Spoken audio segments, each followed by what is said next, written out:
गुरु ब्रह्मा गुरु विष्णु गुरुदेव महेश्वर गुरुदेव परम ब्रह्म तस्मै श्री गुरवे नमः। अखंड मंडलाकारं व्यक्तं येन चराचरं तत्पदं दर्शितं येन तस्मै श्री गुरवे नमः।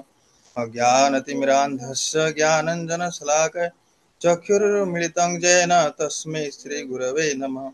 स्थावरजङ्गमं व्याप्तं येन कृष्णं चराचरं तत्पदं दर्शितं येन तस्मै श्रीगुरवे नमः।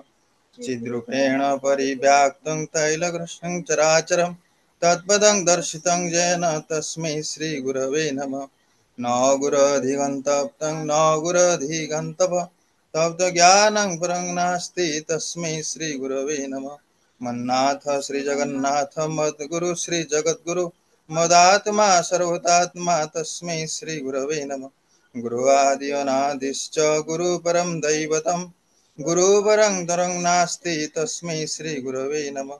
ब्रह्मानन्दं परमसुखदं केवलज्ञानमूर्तिं दन्दातीतं गगनसदृशं तक्तमसादिलक्ष्यम् एकं नीतं विमलमचलं सर्वादिसाक्षिभूतं भावातीतं त्रिगुणरहितं सद्गुरु त्वं नमामि। सद्गुरु त्वं नमामि सद्गुरु त्वं नमामि। जय गुरु। जय गुरु जय गुरु समस्त को जय गुरु। आज सत्संग समस्त को मो तरफ जय गुरु। और आज आम समस्ते जो जोड़ी होते गोटे टॉपिक नहीं कि निज प्रवृत्ति को काबू करिवार अमोघ अस्त्र ही नाम ध्यान। एक्चुअली नाम ध्यान केते इम्पोर्टेंट से विषय ही आम आज डिस्कसन हबार अच्छे।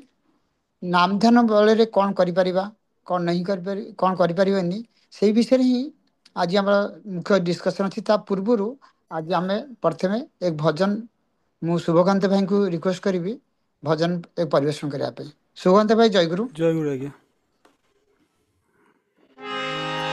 शरण देई चरण पंजरे आउ किछि लोड़ा नाही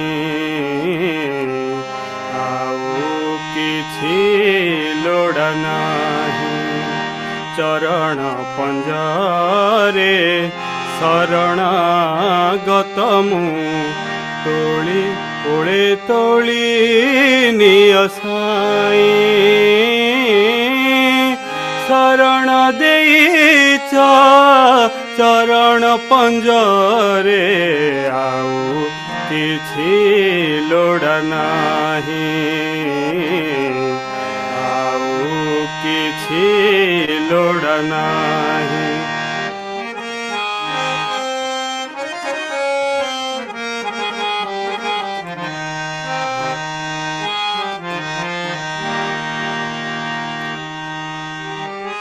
तुमे तो मोहर पराण प्रेरणा तुमे तो मोहर पराण प्रेरणा आशा संतना झरणा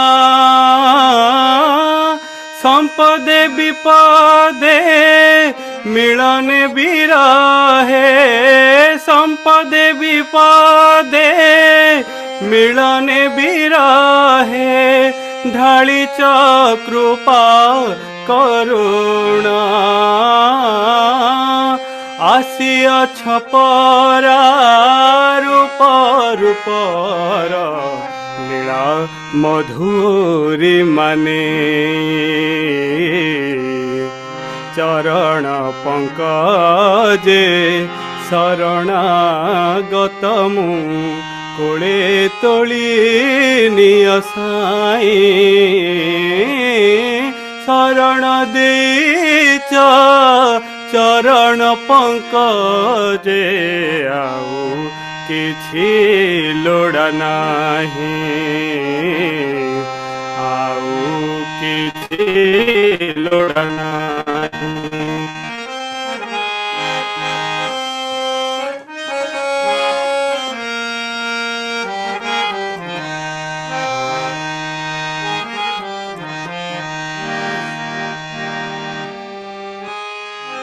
ପରାଣ କନ୍ଦରେ ସତନାମ ଧାରା ପରାଣ କନ୍ଦରେ ସତନାମ ଧାରା ଅବ୍ୟକ୍ତର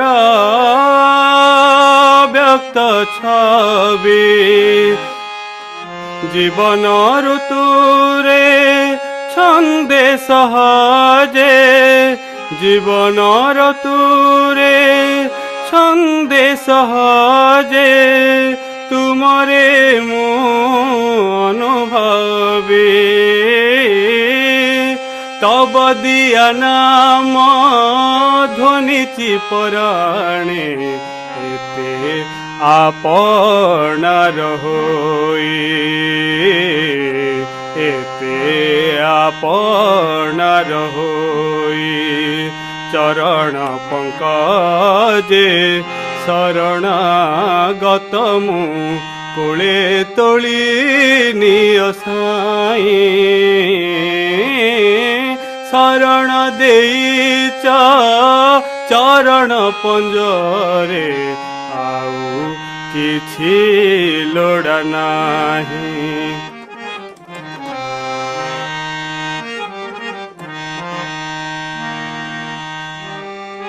ଏ ଜଗତ ଭରି ଉଦର ସୁରେ ଅମିୟ ପରଶ ପାଇ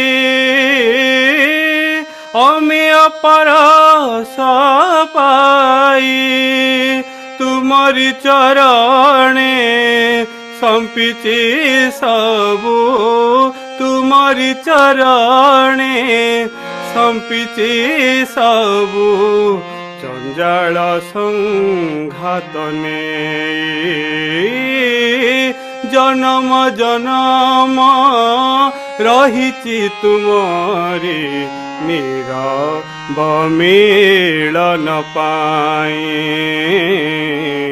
ନିରବ ମିଳନ ପାଇଁ ଚରଣ ପଙ୍କଜେ ଶରଣାଗତ ମୁଁ କୋଳେ ତୋଳି ନିଅ ସାଇ ଶରଣ ଦେଇଛ ଚରଣ ପଙ୍କଜେ ଆଉ କିଛି ଲୋଡ଼ା ନାହିଁ ଆଉ କିଛି ଲୋଡ଼ା ନାହିଁ ଆଉ କିଛି ଲୋଡ଼ା ନାହିଁ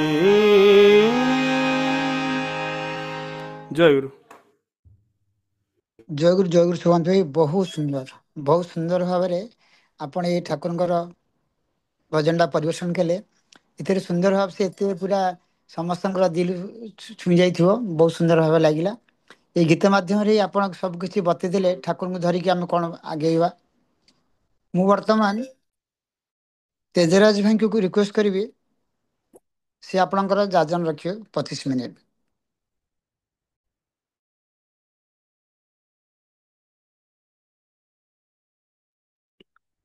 ଭାଇ ଜୟଗୁରୁ ଭାଇ ଜୟଗୁରୁ ଆପଣ ରଖନ୍ତୁ 25 ମିନିଟ୍ ସମୟ ଆପଣଙ୍କ ପାଇଁ ଅଛି ବନ୍ଦେ ଲୋକତିଲକମ୍ ଶାଶ୍ୱତ ବାର୍ତ୍ତା ବିଭୂଷଣମ୍ ଅମର କୃତେ ସାరణମ୍ ପ୍ରବୁଧମ୍ ଲୋକ ଜୀବନମ୍ ପ୍ରଣବ ପ୍ରମତ୍ତ ଜାହଗ ଦୀପନମ୍ ବନ୍ଦେ ଜୀବନମ୍ ଜୀବନମ୍ ସତ୍ପୁରୁଷମ୍ ବନ୍ଦେ ଜୀବନମ୍ ସତ୍ପୁରୁଷମ୍ ପ୍ରାଣ ଠାକୁର ମୋର ପରମ ରାଧ୍ୟା ଜଗତ ଜନନୀ ଶ୍ରୀ ଶ୍ରୀ ବଡ଼ମା ପରମ ପୂଜ୍ୟପାଦ ଯୁଗାଚାର୍ଯ୍ୟ ଶ୍ରୀ ଶ୍ରୀ ବଡ଼ଦା ପରମ ପୂଜ୍ୟପାଦ ଆଜିର ସାହାବର୍ଷା ଆଚାର୍ଯ୍ୟଦେବ ଠାକୁର ପରିବାରଙ୍କର ପ୍ରତ୍ୟେକଙ୍କ ପାଦ ପଦ୍ମରେ ମୋର ଅନନ୍ତ କୋଟି ପ୍ରଣାମ ଉପସ୍ଥିତ ଏ ଅନଲାଇନ୍ ଆଲୋଚନା ଚକ୍ର ଏ ଜଏନ୍ କରିଥିବା ସମସ୍ତ ଗୁରୁ ଭାଇ ଗୁରୁମା ସମସ୍ତଙ୍କୁ ମୋର ଆନନ୍ଦ ଭରା ଜୟଗୁରୁ ନିବେଦନ କରେ ଶ୍ରଦ୍ଧେୟ ପରିଚାଳନା କରୁଥିବା ରବୀନ୍ଦ୍ର ଭାଇଙ୍କୁ ମୋର ଅନନ୍ତ କୋଟି ପ୍ରଣାମ ଆଜିର ଆଲୋଚନା ବିଷୟ ହେଉଛି ନିଜ ପ୍ରବୃତ୍ତିକୁ କାବୁ କରିବାର ଅମୋଘ ଅସ୍ତ୍ର ହିଁ ହେଉଛି ନାମ ଧ୍ୟାନ ତାହେଲେ ପ୍ରକୃତିରେ କାଣା ଏହା ସତ ଆଜ୍ଞା ଯେ ପ୍ରକୃତିରେ କାଣା ନାମ ଧ୍ୟାନ କଲେ ପ୍ରବୃତ୍ତି ନିୟନ୍ତ୍ରଣ ଆସିକେ ଏହି ପ୍ରଶ୍ନ ଆଜି ଆମ ସମସ୍ତଙ୍କର ମନରେ ଅଛି ତାହେଲେ ପ୍ରଶ୍ନ ଉଠେ ଯେ ସତ୍ସଙ୍ଗ ଜଗତରେ ଏତେ ସାଧନା ଯୁକ୍ତ ମଣିଷମାନେ ଅଛନ୍ ଯେମାନେ ବି କି ଘଣ୍ଟା ଘଣ୍ଟା ନାମ କରସନ୍ ବୋଲିକରି କହି ବୁଲସନ୍, ତାହେଲେ ଆଜି ସେମାନେ କାଁ କରି ଏତେ ଅହଙ୍କାରୀ ହୋଇଯାଇଛନ୍, କାହିଁକି ତାଙ୍କର ଚରିତ୍ର ବଦଳି ନି ପାରବା, କାଁ କରି ସେମାନେ ଆଜି ବିଭିନ୍ନ ସମସ୍ୟା ଦେଇକରି ଗତି କରୁଛନ୍। ଏହି ସତ୍ସଙ୍ଗ ଜଗତର ବହୁତ ପ୍ରତିଷ୍ଠିତ ପୁରୁଣା ବ୍ୟକ୍ତି ବିଶେଷଙ୍କ କଥା ମୁଇଁ କହୁଛେଁ। ସେମାନଙ୍କୁ ଦେଖି ମଣିଷ ଆଜି ଠାକୁରଙ୍କ ପାଖରୁ ଦୂରେଇ ଯାଉଛନ୍। ତାହେଲେ ଆଜି ପ୍ରଶ୍ନ ଉଠସି ଯେ ସେମାନେ କାଣା ନାମ ଧ୍ୟାନ କରୁନଥିଲେ କେଁ, ଯେ କୋଉଠି ଅଭାବ ହଉଥିଲା ଯେ ସେମାନେ ନାମ ଧ୍ୟାନ କରି ମଧ୍ୟ ପ୍ରଭୁତର ମାୟା ଜଲରୁ ବାହାରି ନେଇ ପାରୁଥେଇ। ଏ ପ୍ରଶ୍ନ ଆଜି ସମସ୍ତଙ୍କ ମନରେ ଅଛେ। ତେଣୁ ଯଦି ଆମେ ଟିକେ ତାଙ୍କ ନିକଟକୁ ଯାଇ ଦେଖିବା, ତେବେ ବୁଝିପାରିବା ଯେ ତାଙ୍କର ନାମ ଧ୍ୟାନ ହିଁ ହୋଇ ନଉଥିଲା। ପ୍ରକୃତିରେ ଏଠାରେ ମୁଁ କାହା ବିରୋଧରେ କହିବାକୁ ନା କହିବା, ଏଠାରେ ଏକଥା ଉପସ୍ଥାନ କରବାର ଅର୍ଥ ହଉଛେ ଯେ ଏମାନଙ୍କୁ ଦେଖିକରି ଲୋକମାନେ ଆଉ ନାମ ଧ୍ୟାନ ଉପରେ ବିଶ୍ୱାସ କରୁନାହାନ୍ତି, ଯେ ନାମ ଧ୍ୟାନ କଲେ ମଣିଷ ପ୍ରଭୁତିର ଉଦ୍ଭବକୁ ଯାଇପାରିବ। କିନ୍ତୁ ଏହି ମଞ୍ଚରେ ତାର କିଛି ଜ୍ୱଳନ୍ତ ଉଦାହରଣ ମୁଁ ଦେବାକୁ ଚାହିଁବି। ନାମ ଧ୍ୟାନ ଉପରେ ଠାକୁରଙ୍କର ବହୁତ ଜିନିଷ କୁହାଅଛି, କିନ୍ତୁ ଏହି ପ୍ରଭୃତି ଉପରେ ନାମ ଧ୍ୟାନର ପ୍ରଭାବ ବିଷୟରେ ଠାକୁର ଯାହା କହିଛନ୍ତି ତାହା ମୁଁ ଟିକେ ସର୍ଟଲି କହୁଛି। ଠାକୁର କୁହନ୍ତି ଯେ ବୃତ୍ତି ପ୍ରଭୃତି ନିୟନ୍ତ୍ରଣର ସହଜ ମାର୍ଗ ହେଉଛି ନାମ ଜପ। ଶ୍ରୀ ଶ୍ରୀ ଠାକୁର ଆଲୋଚନା ପ୍ରସଙ୍ଗ 4 ଖଣ୍ଡରେ ସେ କହିଛନ୍ତି, ଧ୍ୟାନ କହିଲେ ମୁଁ ବୁଝେ ଇଷ୍ଟକେନ୍ଦ୍ରିକ ନିୟନ୍ତ୍ରଣ, ସାମଞ୍ଜସ୍ୟ, ସମାଧାନ, ମୁଖର ଚିନ୍ତନ। ଏବଂ ଧ୍ୟାନ ହିଁ ହିଁ କୌଣସି କିଛି ଗୋଟେ ଚିନ୍ତା କରିବାରେ ଲାଗି ରହିବା, ଆଉ ତାହା ହିଁ ଆମେମାନେ ବୋଧ କରିପାରୁ, ଯାହାକି ଆମମାନଙ୍କର ଲାଗି ରହିବାର ବିକ୍ଷେପ ଆଣିଥାଏ, କିନ୍ତୁ ଭାଙ୍ଗି ଦେଇ ପାରେ ନାହିଁ। ପୁଣି ଆଲୋଚନା ପ୍ରସଙ୍ଗ 8ମ ଖଣ୍ଡରେ ଠାକୁର କହିଲେ ଯେ ନାମ ମାନେ ହେଉଛି ରିପିଟେସନ ଅଫ ନେମ୍, ଏବଂ ଧ୍ୟାନ ମାନେ ଇଷ୍ଟ ଚିନ୍ତା କଥା, ଚାଲିଚଳନ, କାର୍ଯ୍ୟକ୍ରମ, ଭାବ ହାବ ସବୁ ଭିତର ଦେଇ ଇଷ୍ଟ ସ୍ୱାର୍ଥ ପ୍ରତିଷ୍ଠାପନ୍ନତାର ସୂତ୍ରଟା ଅକ୍ଷୁଣ୍ଣ ରଖବାର ପ୍ରୟାସ ହିଁ ହେଉଛି ପ୍ରକୃତି ଧ୍ୟାନ। ଏବଂ ନାମକେ 3 ଭାଗ ବିଭକ୍ତ କରାଯାଇଛି, 3 ରକମର ଅଛେ। ଗୋଟେ ହେଲା ଭାବାତ୍ମକ, 2 ନମ୍ବରଟା ହେଲା ଧନାତ୍ମକ, 3 ନମ୍ବରଟା ହେଲା ଧୁନାତ୍ମକ। ଏବଂ ଆମମାନଙ୍କର ଏହି ନାମ ହଉଛି ଧୁନାତ୍ମକ ନାମ, ବା ଯେନ୍ଟାକି ଭାଇବ୍ରେସନ କହୁଛୁ ବା ସ୍ପନ୍ଦନ କହୁଛୁ। ଏବଂ ଏଇଟା ସମସ୍ତଙ୍କ ନାମର ଗାଠନିକ କୌଶଳ ହେ, ଯେନ୍ଟାକି କହୁଛୁ ମେକାନିଜମ। ଏବଂ ଏହା ମଧ୍ୟରେ ରହିଛି ପ୍ରସାରଣ ରହିଛି ବା ଏକ୍ସପାନସନ, ସଂକୋଚନ ରହିଛି କଣ୍ଟ୍ରାକ୍ସନ, ଓ ବିରମଣ ରହୁଛି ଯେନ୍ଟା କହୁଛୁ ଆମେ ଷ୍ଟାଗ୍ନେସନ କହୁଛୁ ଆମେ। ଏବଂ ଏହି ବିଜୟ ମଧ୍ୟରେ ରହିଛି 4ଟି ଅକ୍ଷର ବିଶିଷ୍ଟ ନାମ। ପହିଲା ଅକ୍ଷର ରା, ଯେନ୍ଟାକି ସୂଚନା ଦେସି ଆମକୁ ଗତି ବା ମୋସନ ବୋଲି କହୁଛୁ ଆମେ ତାର ଅର୍ଥ। 2 ନମ୍ବର ଅକ୍ଷର ଧା, ଯେନେ ତାର ଅର୍ଥ ହଉଛି ବିରମଣ ବା ସେସନେସନ। 3 ନମ୍ବର ଅକ୍ଷର ହେଲା ସ୍ୱା ବା ବହିର୍ମୁଖୀ ଶକ୍ତି ବା ଆଉଟୱାର୍ଡ ଫୋର୍ସ। ଏବଂ ଲାଷ୍ଟ ଅକ୍ଷର ଯେନ୍ଟା ହଉଛି ମି, ତାର ସୂଚନା ଦଉଛି ଆମେ ଅନ୍ତର୍ମୁଖୀ ଶକ୍ତି ବା ଇନୱାର୍ଡ ଫୋର୍ସ। ଏବଂ ପ୍ରକୃତିରେ ଇଷ୍ଟଙ୍କ ପ୍ରତି ନିଶା ଯେତେ ବଢ଼ବା, ମଣିଷ ପ୍ରଭୃତିର ସେତେ ଉଦ୍ଭକେ ଉଠି ପାରଛି, ଏବଂ ତାହାକେ କୁହାଯାସି ଉଦ୍ଧାର ହେବା। ଏବଂ ମଣିଷ ଭିତରେ ଥିବା ପ୍ରଭୃତିକେ ହିଁ ମଣିଷ ଦୁଃଖ ପାଏସି, ସେ ପ୍ରଭୃତି ଲାଗି ବୋଲି ହିଁ ଦୁଃଖ ପାଏସି। ଏବଂ ଆଜି ମଣିଷ ଦୁଃଖ ପାଇବାର ମୁଖ୍ୟ କାରଣ ହେଉଛି ତାର କମ୍ପ୍ଲେକ୍ସ ବା ପ୍ରବୃତ୍ତି। ଆଉ ଏହି କମ୍ପ୍ଲେକ୍ସ ଗୁଡ଼ିକ ଯେତେବେଳେ ହିଁ ନିୟନ୍ତ୍ରଣରେ ଆସି, ସେତେବେଳେ ଆମେ ଇଷ୍ଟମୁଖୀ ହୋଇ ଚାଲସୁଁ, ନାମ ଧ୍ୟାନ ଠିକ୍ ସେ କରସୁଁ। ଏବଂ ନାମ ଧ୍ୟାନ କଲେ ମଣିଷର ମସ୍ତିଷ୍କରେ ଥିବା ସ୍ନାୟୁ ଗୁଡ଼ିକ ଶୀଘ୍ର ଉତ୍ତେଜ ନ ହୁଏ, ଯାହାଫଳରେ ମୁଣ୍ଡଟା ଆମର ଥଣ୍ଡା ରହିସି, କ୍ରୋଧଟା ଅନେକାଂଶରେ କମି ଆସି। ଠାକୁର ସତ୍ୟାନୁସରଣରେ ମଧ୍ୟ କହିଛନ୍ ଯେ ନାମ ମଣିଷକୁ ତୀକ୍ଷଣ କରେ, ଆଉ ଧ୍ୟାନ ମଣିଷକୁ ସ୍ଥିର ଏବଂ ଗ୍ରହଣକ୍ଷମ କରେ। ପ୍ରକୃତିରେ ଆମର ଏଇ 2ଟା ଜିନିଷ ହିଁ ହେଉଛି ଅଭାବ ରହିଛେ।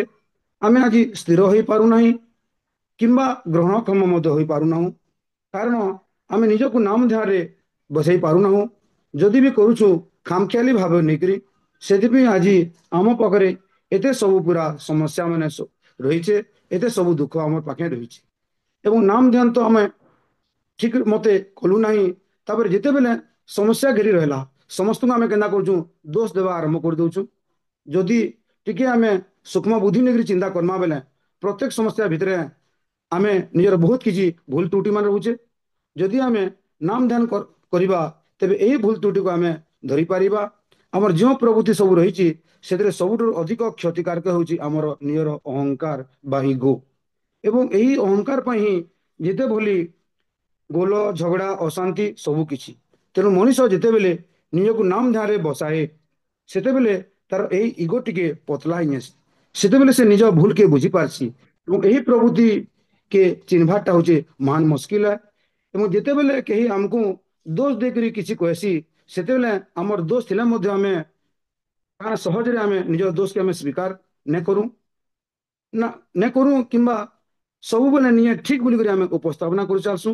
କିନ୍ତୁ ଆମ ଭିତରେ ଯଦି ପତଳା ଅହଙ୍କାର ଥିବା, ତେବେ ନିଜର ଦୋଷକୁ ସ୍ୱୀକାର କରି ନିଜେ ସୁଧରିବାର ବୁଦ୍ଧି ଆସି। କେହି ଗାଲି କିମ୍ବା ଅପମାନ ଦେଲେ ବିଶେଷ କଷ୍ଟ ହୋଇନଥାଏ, ପ୍ରଭୁତିର ଉଦ୍ଭବରେ ଏହି ଚିନ୍ତା କରବାର ବୁଦ୍ଧି ଆସି। ଶ୍ରୀ ଠାକୁର ମଧ୍ୟ କହିଛନ୍, ତୁମେ ଯଦି ସଦ୍ ହୁଅ, ତୁମର ଦେଖା ଦେଖି ହଜାର ହଜାର ଲୋକମାନେ ସଦ୍ ହୋଇ ପଡ଼ିବେ, ଆଉ ଯଦି ଅସଦ୍ ହୁଅ, ତୁମର ଦୁର୍ଦଶା ପାଇଁ ସମବେଦନା ପ୍ରକାଶ କରିବାକୁ କେହି ରହିବେ ନାହିଁ। କାରଣ ତୁମେ ଅସତ୍ ହୋଇ ତୁମର ଚତୁର୍ଦିଗକୁ ଅସତ୍ କରି ପକାଇଛ। ଏବଂ ଆମେ ପ୍ରତିଦିନ ଇଷ୍ଟଭୂତି ନିବେଦନ କରବାର ପୂର୍ବରୁ ସବୁବେଳେ ସ୍ୱତ ଅଜ୍ଞା ପାଠ କରୁଛୁ ଆମେ, ଯେ ମୁଁ ଅକ୍ରୋଧୀ ମାନେ ମୁଁ କ୍ରୋଧ କରିବି ନାହିଁ, ମୁଁ ଅମାନି ମାନେ ମୁଁ ରୁଷାଫୁଲା କରିବି ନାହିଁ, ଅହଙ୍କାର କରିବି ନାହିଁ, ମୁଁ ନିରଳସ ମାନେ ମୁଁ ଅଳସୁଆ ହେବି ନାହିଁ, କାମ ଲୋଭଜିତ ବସି ମାନେ ମୁଁ କାମୁକ ହେବି ନାହିଁ, ମୋର ଲୋଭ ପ୍ରବୃତ୍ତି ମୋର ନିୟନ୍ତ୍ରଣରେ ବା ଆୟତରେ ରଖିବି। ଭୋଟଟା ଆମେ ଯଦି ଲୋଭଟାକୁ ସବୁ ରିପୁର ମୂଲ୍ୟ, ଏ ଲୋଭରେ ଜିତି ପାରିଲେ ହିଁ ଆମେ ସବୁ କିଛି ଆମେ ଜିତି ପାରମା। ଏବଂ ଏକମାତ୍ର ଲୋଭକୁ ହେବା ତାଙ୍କ ସେବା କରିବା ଲାଗି ପ୍ରକୃତିର ଉପରକୁ ଉଠିବାର ବାଟ ହେଉଛି ଶ୍ରୀ ଶ୍ରୀ ଠାକୁର। ତାଙ୍କ ପ୍ରତି ଟାଣ ନଥିଲେ ଅନ୍ୟ ସବୁ ଛିଣ୍ଡି ଆସି, ତେଣୁ କୁହାଯାଏସି ଇଷ୍ଟପଦେ ଟାଣ ନଥିଲେ ଜବ କରିବା କି, ଜନମ ସାରା କରଲେ ବି ଜବ ଲାଭ ହେବ ଫାଙ୍କି। କାମ କ୍ରୋଧ ଲୋଭ ମୋହ ମଦ ମାଶ୍ଚର୍ଯ୍ୟ ଇ ଷଡ଼ ରିପୁକେ ମୁଁ ନାମ ଧ୍ୟାନ ମାଧ୍ୟମରେ କିପରି ନିଜର ଆୟତ ରଖିପାରିଛେ, ସେହି ବିଷୟରେ ମୋର କିଛି ଅନୁଭୂତିରୁ ମୁଁ କିଛି କହିମି। ଯେ କହିଲା ହଉଛି ମୁଁ ଅକ୍ରୋଧୀ, ଅକ୍ରୋଧୀ ହେଲା ମୁଁ କ୍ରୋଧ କରିବି ନାହିଁ। ମୋର ଜୀବନର ଗୋଟେ ଘଟଣା ଯେ ଆମ ଗାଁର ଜଣେ ଭାଇ, ସେ ମୋତେ ବହୁତ ରାଗିଲେ, ଅନେକ ଖରାପ ଭାଷାରେ ପୁରା ବହୁତ ଗାଲି ଗୁଲଜ କଲେ, ଯାହାକୁ ଯେ କ୍ରୋଧକୁ ସେ ମୋର ୱାଇଫ ସେ ସହ କରିପାରିଲେ ନାହିଁ। ଏବଂ ସେ ଆଜି ମୋତେ ସେହିଦିନ ମୋତେ ସେ କହିଲେ ଯେ ସେ ଭାଇଟା ତୁମକୁ ଏତେ ଖରାପ ଭାଷାରେ ଏତେ ଗାଲି ଗୁଲଜ କରୁଛି, ତୁମେ କଣ ତାଙ୍କୁ କିଛି କହିପାରିଲ ନାହିଁ? ତୁମେ ସବୁ କିଛି ତୁମେ ସହିଦେଲ କାହିଁକି? ତୁମେ ଏହିପରି ଯଦି ସହୁଥିବ, ଅନେକ ଲୋକ ଅନେକ କଥା ତୁମକୁ କହୁଥିବେ, ସେ କିଛି ଉତ୍ତର ଦେଇ ସେ ନିରବ ରହେ, ଏହିପରି କହୁଥିବେ ତୁମେ ମାନେ, ତୁମେ କିଛି ଉତ୍ତର କାହିଁକି ଦଉନ? ମୁଁ ସେ ମୋ ସ୍ତ୍ରୀକୁ ତାକୁ ବୁଝାଇଲି, ଶୁଣ ସେ ମୋର କୌଣସି କୁକର୍ମ ମୋର ଖରାପ କର୍ମ ସେ ଦେଖିଥିବ, ମୋ ଉପରେ ସେ ରାଗ କରିଛି, ତେଣୁ ତାଙ୍କ ସହିତ ଯଦି ମୁଁ ରାଗ କହିବି, ତାର ପ୍ରତ୍ୟୁତ୍ତରେ ମୁଁ ରାଗିବି, ତାହେଲେ ତା ଭିତରେ ମୋ ଭିତରେ ପାର୍ଥକ୍ୟ କ'ଣ ରହିଲା? ମୁଁ ପ୍ରତିଦିନ ନାମ କରେ, ଠାକୁରଙ୍କୁ ଗ୍ରହଣ କରୁଛି, ଠାକୁର ସ୍ୱସ୍ଥ ନେଇ ବ୍ରତ ପାଳନ କରୁଛି, ଭୋରଟାରେ ମୁଁ ଉଠେ, ନିତ ତାଙ୍କ ନାମ ଧ୍ୟାନ କରୁଛି। ଏବଂ ତା ପ୍ରତି ମୁଁ ଯଦି ଖରାପ ଭାଷା ପ୍ରୟୋଗ କରିବି, ମୁଁ ପ୍ରତିଦିନ ଠାକୁରଙ୍କୁ ଇଷ୍ଟଭୂତି କରିବା ଆଗରୁ ସ୍ୱତ ଅନୁଜ୍ଞାରେ ମୁଁ କହୁଛି ଯେ ମୁଁ କ୍ରୋଧୀ, ମୁଁ କିରୁଆ ପାରୁଛି, ଶପଥ କରୁଛି, ମୁଁ ଠାକୁର ମୁଁ ଆଜିଠାରୁ ଆପଣଙ୍କ ଶପଥ କଲି ଯେ ମୁଁ ରାଗିବି ନାହିଁ, ଆପଣଙ୍କ ଠାରୁ କ୍ରୋଧ କରିବି ନାହିଁ, ଆଉ ଆଉ ତାହା କଥାରେ ମୁଁ ପ୍ରଭୃତିରେ ପଢି ମୁଁ ରାଗିବି ଓ ତା ସହିତ ମୁଁ କଥା ହେବି, ରାଗିକି ଭାଷାରେ ଖରାପ ଭାଷା ବ୍ୟବହାର କରିବି ନା, ମୁଁ ଏହିପରି ଭାଷା କହିପାରିବି ନାହିଁ। ତୁମକୁ ଯଦି ସ୍ତ୍ରୀ ହିସାବରେ ତୁମକୁ ଯଦି ଖରାପ ଲାଗୁଛି, ତାହେଲେ ତୁମେ କହିପାର। ମୁଁ ଯେତେବେଳେ ଏହି କଥା କହିଲି, ମୋର ସ୍ତ୍ରୀ ସେ କିଛି ସମୟ ରହିଲା ପରେ ସେ ନିଜେ ଚୁପ୍ ରହିଗଲେ। ଏହିପରି ଭାବରେ ମୋର କ୍ରୋଧକୁ ମୁଁ ନିଜେ ଶାନ୍ତ କଲି। ଆହୁରି ଗୋଟେ ଘଟଣା, ଯେତେବେଳେ ଇଷ୍ଟ ବିରୋଧୀ ଜଣେ କାର୍ଯ୍ୟ କରେ, ଆମେ କିପରି ଭାବରେ ରାଗିବା? ଆମ ଗାଁର ମଧ୍ୟ ସେଇ ଘଟଣା, ଜଣେ ଭାଇ ଯେତେବେଳେ ମୁଁ ସବୁ ପ୍ରତିଦିନ ଇଷ୍ଟଭୂତି ପଠାଇବା ମାଗିଯାଏ, ଜଣେ ଭାଇକୁ ସେ ଇଷ୍ଟଭୂତି ମାଗିଗଲା ବେଳେ ସେ କହୁଛି, ତୁମେ ମାନେ ଜୟଗୁରୁ ବାଲି କାଣା କରୁଛ, ସବୁ ଭାଇ ମାନେ ସବୁ ପଇସା ମାନେ କଲେକ୍ସନ କରୁଛ, ଗୋଟେ ସବୁ ସବୁ ବିଜନେସ କରୁଛ, ତମେ ମାନେ ଗୋଟେ ଧର୍ମ ନାଁରେ ଗୋଟେ ବିଜନେସ କରୁଛ।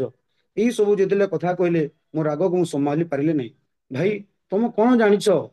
ତମେ କ'ଣ ଜାଣିଛ? ତମେ ଏଡେ ବଡ କଥା ଆମର ଠାକୁରଙ୍କ ତମେ ଏଡେ ଦୋଷ ଦେଇଦେଲ, କ'ଣ ଜାଣିଛ ତମେ? ତମେ ଜାଣିଛ ଡିସେମ୍ବର 20 ତାରିଖ ସହିଲା ଆମକୁ ଯେତେବେଳେ ଆଚାର୍ଯ୍ୟ ଦେବ ସ୍ୱୟଂ ଆସିଥିଲେ, ମୁଁ ସେତେବେଳେ ନିଜେ ଅର୍ଘ୍ୟ ଦାୟିତ୍ୱରେ ଥିଲି, ଅର୍ଘ୍ୟ କଲେକ୍ସନ ଦାୟିତ୍ୱରେ ଥିଲି। ଯେତେବେଳେ ସରିଲା ପରେ ଆମେ ପ୍ରଣାମୀ ସ୍ୱରୂପ ଆମେ ଯେତେବେଳେ ସହିଲାର ଗୁରୁ ଭାଇ ମାନେ ସମସ୍ତେ 10,000 ଟଙ୍କା ଦାଦାଙ୍କୁ ଦେବାକୁ ଯାଇଥିଲୁ, ସେହି ସମୟରେ ଦାଦା ଷ୍ଟ୍ରିକ୍ଟଲି ମନା କରିଥିଲେ, ମୁଁ ଟଙ୍କାଟିଏ ନେବି ନାହିଁ, ବରଂ ପାରୁଛ ଏହି ପଇସାରେ ତୁମ ଅଞ୍ଚଳର ଉନ୍ନତି କର, ମନ୍ଦିର ବନାଅ, ଉତ୍ସବରେ ଲଗାଅ, ଠାକୁରଙ୍କର ଉନ୍ନତିମୂଳକ କାର୍ଯ୍ୟରେ ଲଗାଅ। ସେ ଯଦି ପଇସା ଲୋଭି ହୋଇଥାନ୍ତା, ତା କାରଣ ସେ ମନା କରିଥାନ୍ତେ? ଆପଣ ଜାଣିଛନ୍ତି ଭାଇ, ଦେଓଘର କେବେ ଆପଣ ଯାଇଛନ୍ତି?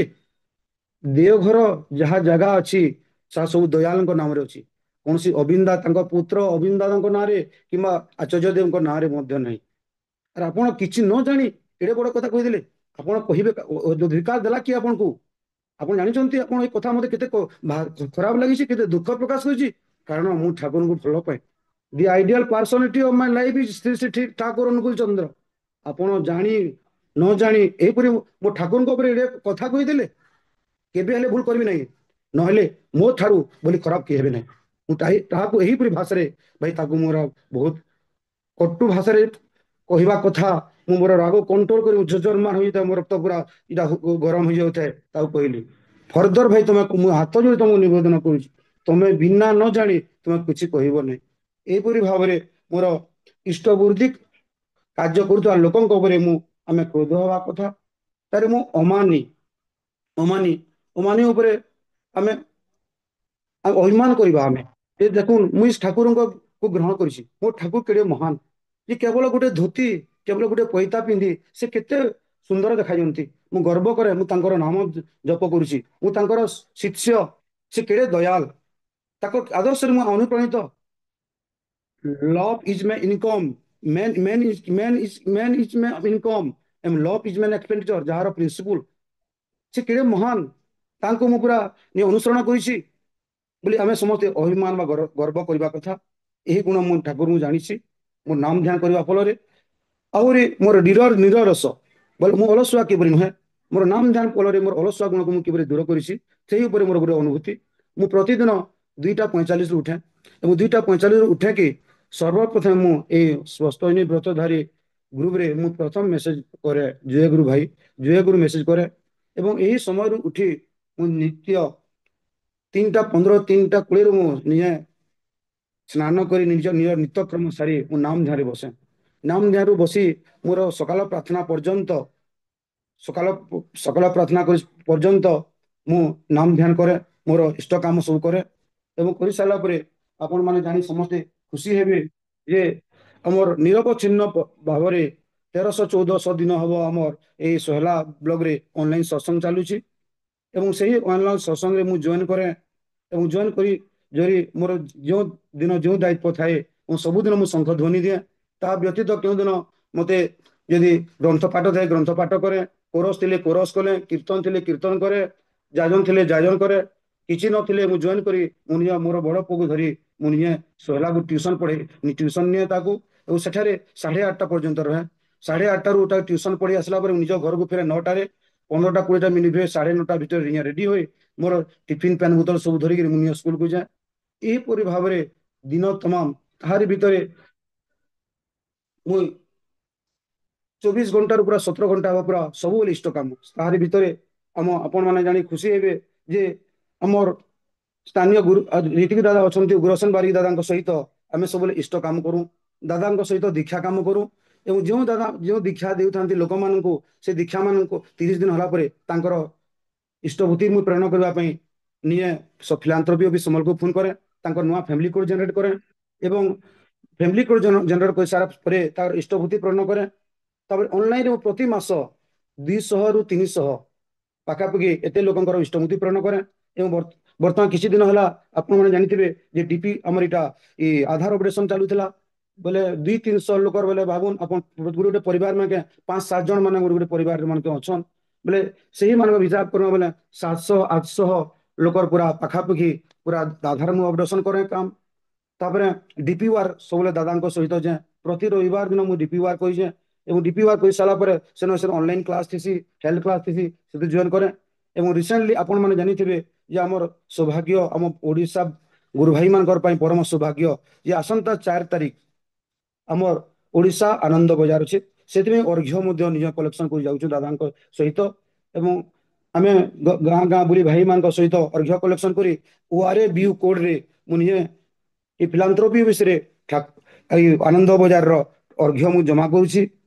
ଏହି କାମରେ ମୁଁ ନିଜକୁ ନିୟୋଜିତ କରେ ଏବଂ ଗଲା ଛୁଟିରେ ମଧ୍ୟ ମୁଁ ନିଜେ ଡୋର ଟୁ ଡୋର 700-800 ଯେଉଁ ଖରା ଛୁଟି ହୋଇଥିଲା, ସେ ଗ୍ରୀଷ୍ମ ଛୁଟି ମଧ୍ୟ ଡୋର ଟୁ ଡୋର ଯେ ମୁଁ ପୁରା ହୋମ ଭିଜିଟ କରିଛି ଏବଂ ପ୍ରାୟ 600-700-800 ଘର ମୁଁ ହୋମ ଭିଜିଟ କରି ୱିଶ ଲିଷ୍ଟ ବନେଇ ଯେଉଁ ଗାଁକୁ ଯାଏ ସେଇ ଗାଁର ଭାଇମାନଙ୍କ ଯୋଗାଯୋଗ କରି ମୁଁ ଘର ଘର ଘର ଘର ବୁଲି ମୁଁ ଇଷ୍ଟ କାମ କରେ।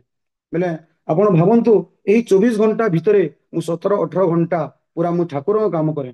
କେବଳ ଏଇ କାମ କରିବାରେ ମତେ ପ୍ରେରଣା ଦିଏ କେବଳ ମୋର ନାମ ଧ୍ୟାନ। এই নাম ধ্যান ফলরে ମୁଁ ପ୍ରତ୍ୟେକ କାମ ମୁଁ ସୁଚାରୁ ରୂପେ ଭାବେ। ମତେ କେବେ ବର୍ଡନ ଭାବେ ନା, ମୁଁ କେବେ ଓଜନ ମତେ ଲାଗେ ନା। ମୁଁ କେତେ ମୁଁ ପରମ ଆନନ୍ଦରେ ଠାକୁରଙ୍କ ଏହିପରି କାମ କରେ। ତେଣୁକରି ମୋର କହିବାର ଉଦ୍ଦେଶ୍ୟ ହେଲା ମୋର ଏଇ ନାମ ଧ୍ୟାନ ଫଳରେ ଏହିପରି ମୁଁ ମୋର ନିରଳସ ଗୁଣକୁ ମୁଁ ତ୍ୟାଗ କରିଛି। ଆହୁରି ଗୋଟେ ଅନୁଭୂତି କଥା ଯେ ହୋମ ଭିଜିଟ କରି ଯାଇଥିଲି, ମୁଁ ଖରା ମାସେ ଡିଭି ୱାର୍ଡ କରି ଯାଇଥିଲି। ସେହି ସମୟରେ ମୁଁ ଗୋଟେ ଗାଁକୁ ଯାଇଥିଲି। ସେଇଟାରେ ଜଣେ ମା ମତେ ଶ୍ରଦ୍ଧାରେ ଜଣେ ଫ୍ରେଶ ଫୁଲକୋବି ଦେଇଥିଲେ। ମତେ ପୁରା ଫ୍ରେଶ ଫୁଲକୋବି ଦେଇଥିଲେ। ଯେଉଁ ଫ୍ରେଶ ଫୁଲକୋବିକୁ ଦେଖିଲେ ପୁରା ମତେ ବହୁତ ଲୋଭ ଲାଗେ। ଦେଖିଲେ ପୁରା ବହୁତ କିଟା ଲାଗେ, ଏତେ ସୁନ୍ଦର। ମୁଁ ମାଙ୍କ କଥାକୁ ମନା ନ କରି ରଖି ପକାଇଲି। କିନ୍ତୁ ଯେତେବେଳେ ଆଣିଲି ବାଟରେ ମୋର ମାଇଣ୍ଡରେ ରିଆକ୍ସନ ହେଲା। ମୁଁ ତ କେବେ ଫୁଲକୋବି ଖାଏ ନାହିଁ। ମୁଁ ହେଲ୍ଥ କ୍ଲାସ କରିଲା ଦିନ ଠାରୁ ମୁଁ ପୁରା ଫୁଲକୋବି ଖାଏ ନାହିଁ। କାହିଁକି ମୁଁ ଫୁଲକୋବି ରଖିଲି? ମୋର ମନରେ ବହୁତ ରିଆକ୍ସନ ହେଲା। ତାପରେ କିଛି ଦୂର ଗଲାବେଳେ ଦେଖିଲି ନିଛାଟିଆ ଜାଗା, କିଏ ନଥିବା ଦେଖି ସେଇ ଫୁଲକୋବିକୁ ମୁଁ ଫିଙ୍କି ଦେଲି। କାହିଁକି ନା ମୁଁ ହେଲ୍ଥ କ୍ଲାସରେ ଜାଣିଛି ଯେ cauliflowers absorb directly pesticide and it causes cancer. Cancer ରୋଗ ହେବାର ମୁଖ୍ୟ କାରଣ ହେଉଛି ଆମର ଇଟା। ଆମ ବରଗଡ଼ ଜିଲ୍ଲା ହଉଛି ଆମର ବେଶୀ କରି କ୍ୟାନ୍ସର ପ୍ରପୀଡ଼ିତ ରୋଗୀ ସଂଖ୍ୟା ହଉଛି ଆମ ବରଗଡ଼ ଜିଲ୍ଲାରେ। ମୁଁ ଜାଣି ଶୁଣି ସେହି ରୋଗ ହଉଛି ସେହି ଫୁଲକୋବି ଖାଇଲେ ତାହା ମୁଁ ଖାଇବି। ତାହେଲେ ଭାବେ ମନେ ମନେ ଭାବେ ଯେ ଫୁଲକୋବିଟା ମୁଁ ତ ନିଜ ନା ଖାଏଗା, ଦୁସରା କାହାକେ ଦେଲି ବୋଲେ ଭାବେ। ତାହେଲେ ଫିର ମୋର ମନରେ ବି ବାଧା ଦିଏ ଯେ ମୁଇଁ ତ ଜିନିଷଟି ଖରାପ ଜିନିଷଟେ ନାଇଁ ଖାଏ ବୋଲି ମୁଁ ଭାବୁଛେ, ତାକେ ଅନ୍ୟ ଜଣକୁ ଦେମି। ଅର୍ଥାତ୍ ମୁଁ କେତେ ସ୍ୱାର୍ଥପର ହେ ଯେ ମୁଇଁ ବାঁଚିମି ଅନ୍ୟ ଜଣ ମରିଯା ବୋଲି କହିଲି। ମୁଇଟା ଏଇଟା ମୁଁ ଠାକୁରକୁ ଧରିକି ଶିଖିଛେ। ମୁଇଟା ଏଇଟା ମୁଇଁ ସସ୍ତନୀ ବ୍ରତ ପାଳନ କରୁଛି। ଏଇଟା ମୁଁ ସଦାଚାର ପାଳନ କରୁଛେ। ମୋର ଏଇଟା ଚିନ୍ତା ମାନେ ଏଇଟା ହେଇଛି। ନାଇଁ ନାଇଁ ନାଇଁ, ଏଇଟା ନାଇଁ କରେ ବୋଲି ଭାବିଲି। ଆଉ ମୁଁ ନିଜ ସେଟାକେ ଫିଙ୍କି ନେଲି। ଏବଂ ସେଇଦିନ ଥିଲା ଶୁକ୍ରବାର ଦିନ। ପ୍ରତି ଶୁକ୍ରବାର ଦିନ ସାପ୍ତାହିକ ସତ୍ସଙ୍ଗ ଆମର ଜଟଲାରେ ହେଇସି। ମୁଁ ଠାକୁରଙ୍କୁ ବହୁତ ପ୍ରାର୍ଥନା କଲି, ଠାକୁର ମୁଁ କିଛି ଭୁଲ ଡିସିଜନ ନୁହେଁ ତ, ଭୁଲ କିଛି ମୁଁ ଡିସିଜନ ନେବା ତ ଠାକୁର, ଯଦି ମୁଁ କିଛି ଭୁଲ ଡିସିଜନ ନେଇଛେ ତାହେଲେ ମତେ କ୍ଷମା କରିବେ ଠାକୁର ବୋଲିକିରି ମୁଁ ସେଦିନ ପୁରା ବହୁତ ଅନୁତାପ କଲି, ମନେ ମନେ ବହୁତ ପ୍ରାର୍ଥନା କଲି। ଏଇଟା ମୁଁ କିପରି ଭାବରେ ମୋର ଲୋଭ କେ ଫୁଲକୋବି ଖାଇବାର ଲୋଭ କେ କେନ୍ତା କରି ମୁଇଁ ପରିତ୍ୟାଗ କଲି ମୋର ନାମ ଧ୍ୟାନ କରିବା ମାଧ୍ୟମରେ। ମୁଁ ଏଇଟା ଆପଣଙ୍କୁ ମୋର ଅନୁଭୂତିରେ ଗୋଟା କହିଲି। ଆହୁରି ଗୋଟେ କଥା, ମୁଇଁ କେନ୍ତା କରି ମୋର ଅଏଲି ଫୁଡ୍ସ କେ କେନ୍ତା ପରିତ୍ୟାଗ କରୁଛେ। ଅଏଲି ଫୁଡ୍ସ ମୋର ସବୁଠୁ ପ୍ରିୟ ଖାଦ୍ୟ ଥିଲା। ଅଏଲି ଫୁଡ୍ସ ଘରେ ମୋର ମା ମୋ ସ୍ତ୍ରୀ ସବୁବେଳେ ଚକେଲ ପିଠା ମୋ ଲାଗି କରନ୍ତି ପ୍ରାୟ। ବିଶେଷତଃ ଯଦି ଆମେ ମଗଶିର ମାସ ଗୁରୁବାର ହେଲେ ମୋର ଗୋଟେ ଅଭ୍ୟାସ ଥାଏ ଯେ ମୁଁ କେଭେ କେଭେ ରାତିରେ କେଭେ ଭାତ ଖାଏ ନାହିଁ। ମୁଁ ପୁରା ଚକଲି ପିଠା 5ଟା 7ଟା ଯାହା ହବ ପୁରା ଖାଇନି। ମୁଁ ପୁରା ଚକେଲ ସାଙ୍ଗେ ଚଟଣି କରି ଆଉ ପୁରା ମୁଁ ଖାଇନିଏ। ବୋଲେ ଯେତେବେଳେ ମୁଁ ହେଲ୍ଥ କ୍ଲାସ ମୁଁ ଆଟେଣ୍ଡ କଲି ସେତେବେଳେ ଜାଣିଲି ଯେ ଅଏଲ ଫ୍ରୁଟ୍ସଟା ହଉଛି ପୁରା ଅଏଲି ଫ୍ରୁଟ୍। ଆମର ଅଏଲି ଫୁଡ୍ ଖାଇବାଟା ଦ୍ୱାରା କ'ଣ ହଉଛି ଆମର ଏସିଡିଟି ହଉଛି, ଗ୍ୟାସ୍ ହଉଛି ଏବଂ ଆମର ହାର୍ଟ ଡିଜିଜ ମାନେ ହଉଛି। ଯେତେବେଳେ ମୁଁ ଜାଣିଲି ସେହି ଦିନ ଠାରୁ ମୋର ଖାଇବାରଟା ପୁରା ବନ୍ଦ। ଏପରିକି ମୋ ସ୍ତ୍ରୀ ନିଜେ କୌଣସି ଘରରେ ତିଆରି, ବାହାରର ତ ଖାଇବା ଦୂରର କଥା, ମୋ ଘରରେ ଯଦି କୌଣସି ତିଆରି ଜିନିଷ ହୁଏ ମଧ୍ୟ ମୁଁ ମୋଟେ ଖାଇନି। ଆପଣ ମାନେ ଜାଣି ଖୁସି ହେବେ ଯଦି ମୁଁ ସନ୍ଧ୍ୟା ସତ୍ସଙ୍ଗରେ ଯାଏ, ସନ୍ଧ୍ୟା ସତ୍ସଙ୍ଗରେ ଯାଏ, ମୁଁ ସ୍କୁଲରୁ ଆସି ମୋର ମିସେସକୁ କହିଦିଏ ମୁଁ ଆଜି ସତ୍ସଙ୍ଗ ଯିବି, ମାନେ ରୁଟି ତିଆରି କରି ରୁଟି ତିଆରି କରି ଦେଇଥିବା ରୁଟିକୁ ମୁଁ ଧରି ମୁଁ ନିଜେ ସତ୍ସଙ୍ଗକୁ ଯାଏ। ଦାଦା ମାନେ ମୋର ଏହି ପରିବର୍ତ୍ତନ ଦେଖି ଦାଦା ମାନେ ଭାରି ଖୁସି ହୁଅନ୍ତି ଯେ ତେଜରାଜ ଭାଇଙ୍କ ପରିବର୍ତ୍ତନ ବହୁତ। ତାକୁ ସ୍ପଷ୍ଟନୀ ବର୍ତ୍ତନ ସେ ହେଲ୍ଥ କ୍ଲାସରେ ଜଏନ କଲା ଦିନୁ ଦାଦାଙ୍କ ବିରାଟ ପରିବର୍ତ୍ତନ। ଏହିପରି ଭାବରେ ଭାଇ ମାନେ ମୁଁ ମୋର ଏଇ ଅଏଲି ଫୁଡ୍ ଖାଇବାକୁ ମୁଁ ଷ୍ଟ୍ରିକ୍ଟଲି ମୁଟେ ମୁଁ ଖାଏ ନାହିଁ। ମୁଟେ ବର୍ତ୍ତମାନ ସୁଦ୍ଧା ମଧ୍ୟ ମୁଁ ମୁଟେ ଅଏଲି ଫୁଡ୍ ଖାଏ ନାହିଁ। ଏହିପରି ଭାବରେ ମୋର ନାମ ଧ୍ୟାନ ଫଳରେ ମୁଁ ସବୁ ମୋର ଏ କାମ କ୍ରୋଧ ଲୋଭ ମୋହ ମଦ ମାତ୍ସର୍ଯ୍ୟ ଏଇ ଷଡ଼ ରୂପକୁ ମୁଁ ନିଜର ନାମ ଧ୍ୟାନ ମାଧ୍ୟମରେ ନିଜର କଣ୍ଟ୍ରୋଲରେ ମୋର ପୁରା ଆୟତ୍ତରେ ରଖିପାରିଛେ। ଏବଂ ସେଇଦିନ ଜଣେ ଭାଇ ମତେ ଖୁବ ଗାଲି ଗୁଲଜ କଲେ, କିନ୍ତୁ ହୁଏତ ମୋର ନାମ ଧ୍ୟାନ ଠିକ ଥିଲା ବୋଲି ନିଜେ ମୁଁ ଷ୍ଟେବୁଲ ଥିଲି। ତାଙ୍କର ଗାଲି ଶୁଣିକିରି ମୋ ଭିତରେ କ୍ରୋଧ ଆସିନଥିଲା କିମ୍ବା ରିଭେଞ୍ଜ ମୁଡ ମଧ୍ୟ ଆସିନଥିଲା। କାରଣ ସେତେବେଳେ ମୁଁ ଭାବୁଥିଲି ଯେ ଲୋକଟି ଖୁବ କଷ୍ଟ ପାଉଛି, ମୋର କିଛି କାର୍ଯ୍ୟ ହୁଏତ ତାକେ ଖୁବ ବାଧିଥିବା।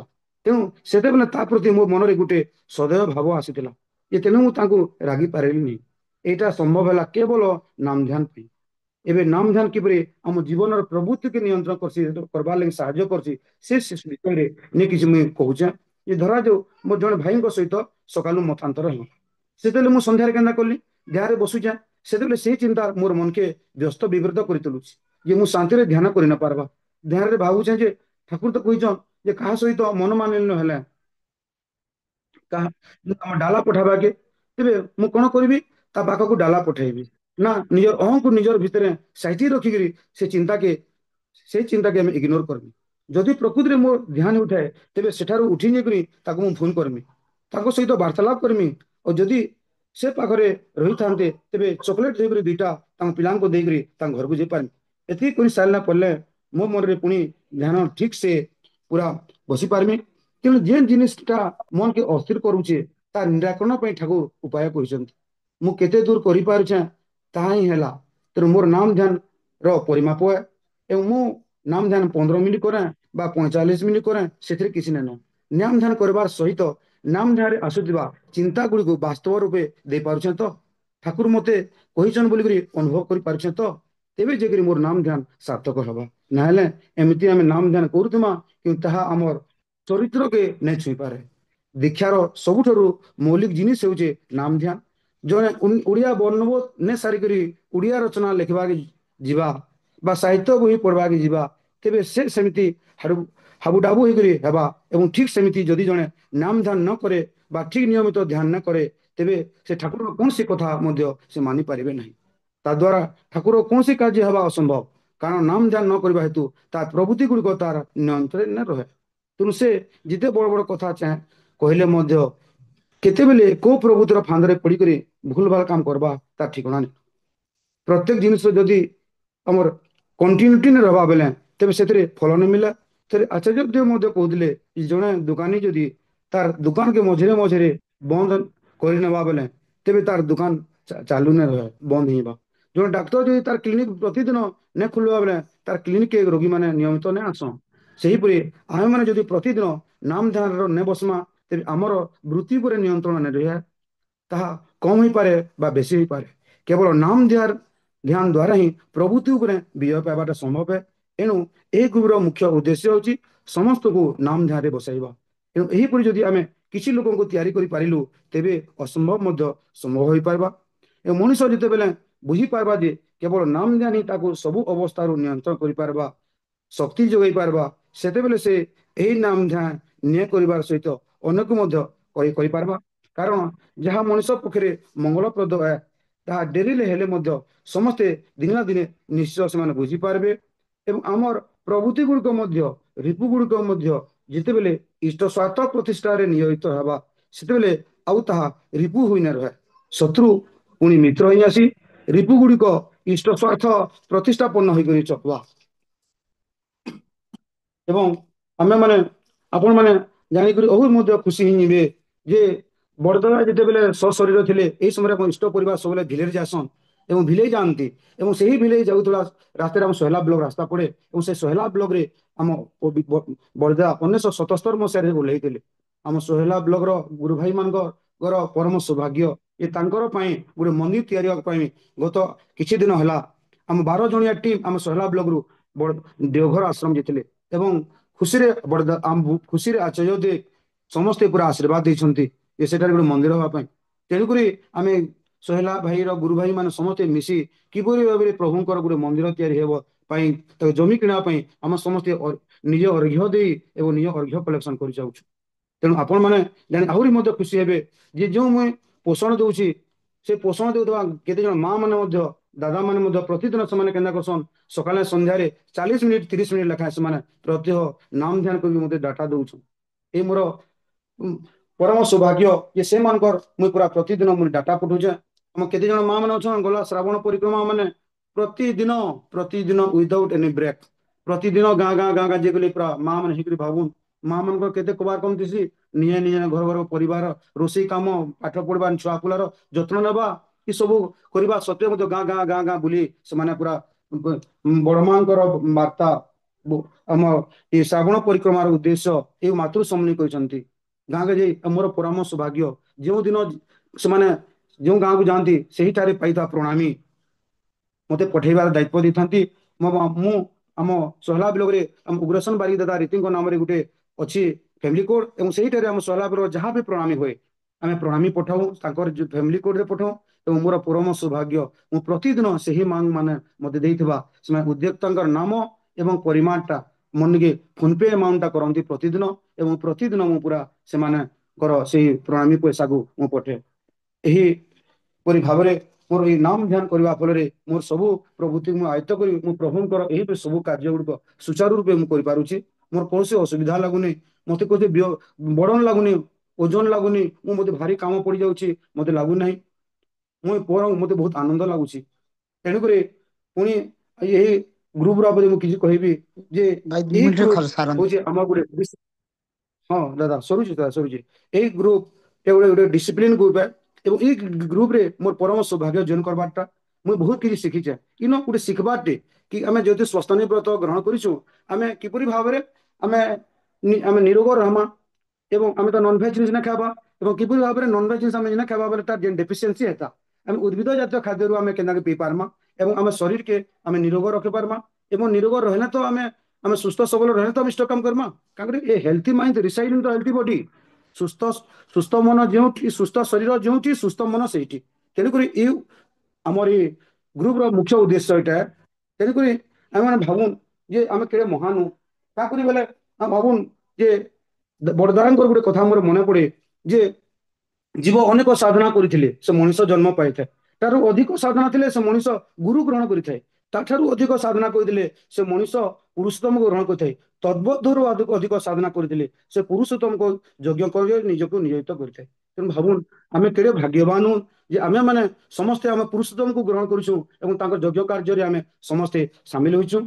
ତେଣୁକରି ଆମେ ସମସ୍ତେ ମୋର ଏହି ଆଲୋଚନା ମାଧ୍ୟମରେ ମୁଁ ସମସ୍ତଙ୍କୁ ହାତ ଯୋଡ଼ି ଅନୁରୋଧ କରୁଛି, ସମସ୍ତେ ନିଜ ନିଜର ପ୍ରଭୃତିକୁ ସମସ୍ତେ କାବୁ କରନ୍ତୁ ନାମ ଧ୍ୟାନ କରି ଏବଂ ଏହି ମୋର ଆଲୋଚନା ସମସ୍ତଙ୍କ ପାଇଁ ପ୍ରେରଣା ଦେଇ ହଉ ଏହା କାମନା କରି ତଥା ଏହି ଗ୍ରୁପର ଉଜ୍ଜଵଳ ଭବିଷ୍ୟତ କାମନା ମୁଁ କରି ମୋର ଯାଜନରେ ବିରତି ଦେଉଛି। ସର୍ବେ ଭବନ୍ତୁ ସୁଖିନ, ସର୍ବେ ସନ୍ତୁ ନିରାମୟା, ସର୍ବେ ଭଦ୍ରାଣୀ ପଶ୍ୟନ୍ତୁ, ମା କସି ଦୁଃଖ ବା ଭବେ। ଆନନ୍ଦରେ ସମସ୍ତେ ଗାଇ ଉଠିବା ବନ୍ଦେ ପୁରୁଷୋତ୍ତମମ୍, ବନ୍ଦେ ପୁରୁଷୋତ୍ତମମ୍, ବନ୍ଦେ ପୁରୁଷୋତ୍ତମମ୍। ଜୟ ଗୁରୁ ରବୀନ୍ଦ୍ର ଭାଇ, ଜୟ ଭାଇ ଗୁରୁ। ଜୟଗୁରୁ ଜୟଗୁରୁ। ଆପଣଙ୍କୁ ତ ମୁଁ ମଝିରେ ରୁକିବାର ନଥିଲା, ଆକ୍ଚୁଆଲି ଏତେ ସମୟର ଅଭାବ। ଆପଣ ବହୁତ ସୁନ୍ଦର ଭାବରେ ଯୋଉ ଆଲୋଚନା ରଖିଥିଲେ ନା, ମତେ ଚାହୁଁନଥିଲି ମଝିରେ ବ୍ରେକ୍ କରିବା ପାଇଁ, କିନ୍ତୁ ସମୟର ଅଭାବ ଅଛି ସେ ରଖିଥିଲେ। ଆପଣ ଆକ୍ଚୁଆଲି ଯୋଉ ଜିନିଷ ସବୁ କହିଲେ ଏତେ ସୁନ୍ଦର ଭାବରେ ଏକ୍ସପ୍ଲେନ୍ କଲେ, ଯୋଉ ଆମର 62 ଲୋକ ଜଏନ୍ କରିଛନ୍ତି ସମସ୍ତେ, ମୁଁ ଚେଷ୍ଟା କରିବି କହିବି ସମସ୍ତେ ସୁନ୍ଦର ଭାବରେ ବୁଝିଥିବେ। କେତେ ସୁନ୍ଦର ଭାବରେ ଆଲୋଚନା ରଖିଥିଲେ ଏ ନାମ ଧ୍ୟାନର ଉପରେ, ପ୍ରଭୃତିକୁ କେମିତି କାବୁ କରିବା। ଦେଖନ୍ତୁ ଆପଣ ଯୋଉ ପ୍ରାକ୍ଟିକାଲ ଆପଣଙ୍କର ନିଜ ଅନୁଭୂତି କହିଲେ, ଏହା ଚାହିଁ ଆଉ କିଛି ଉଦାହରଣ ମିଳିବନି। ଆମେ ଯେତେ ବହି ପଢ଼ିଲେ ବି ଏ ଉଦାହରଣ ମିଳିବନି, କାରଣ ଆପଣ ରିଅଲ ଏକ୍ଜାମ୍ପଲ ଯୋଉ ସ୍ୱତଃ ଆମେ କରୁଛେ ତାର ପ୍ରତ୍ୟେକ ଗୋଟେ ଗୋଟେ ବା ଏଇ ଯୋଉ ସ୍ୱତଃ ପଏଣ୍ଟକୁ ଆପଣ ନିଜ ଉଦାହରଣ ମାଧ୍ୟମରେ ବତେଇଦେଲେ। ଏମିତି ଆଉ କିଛି ଉଦାହରଣ ମିଳିବନି।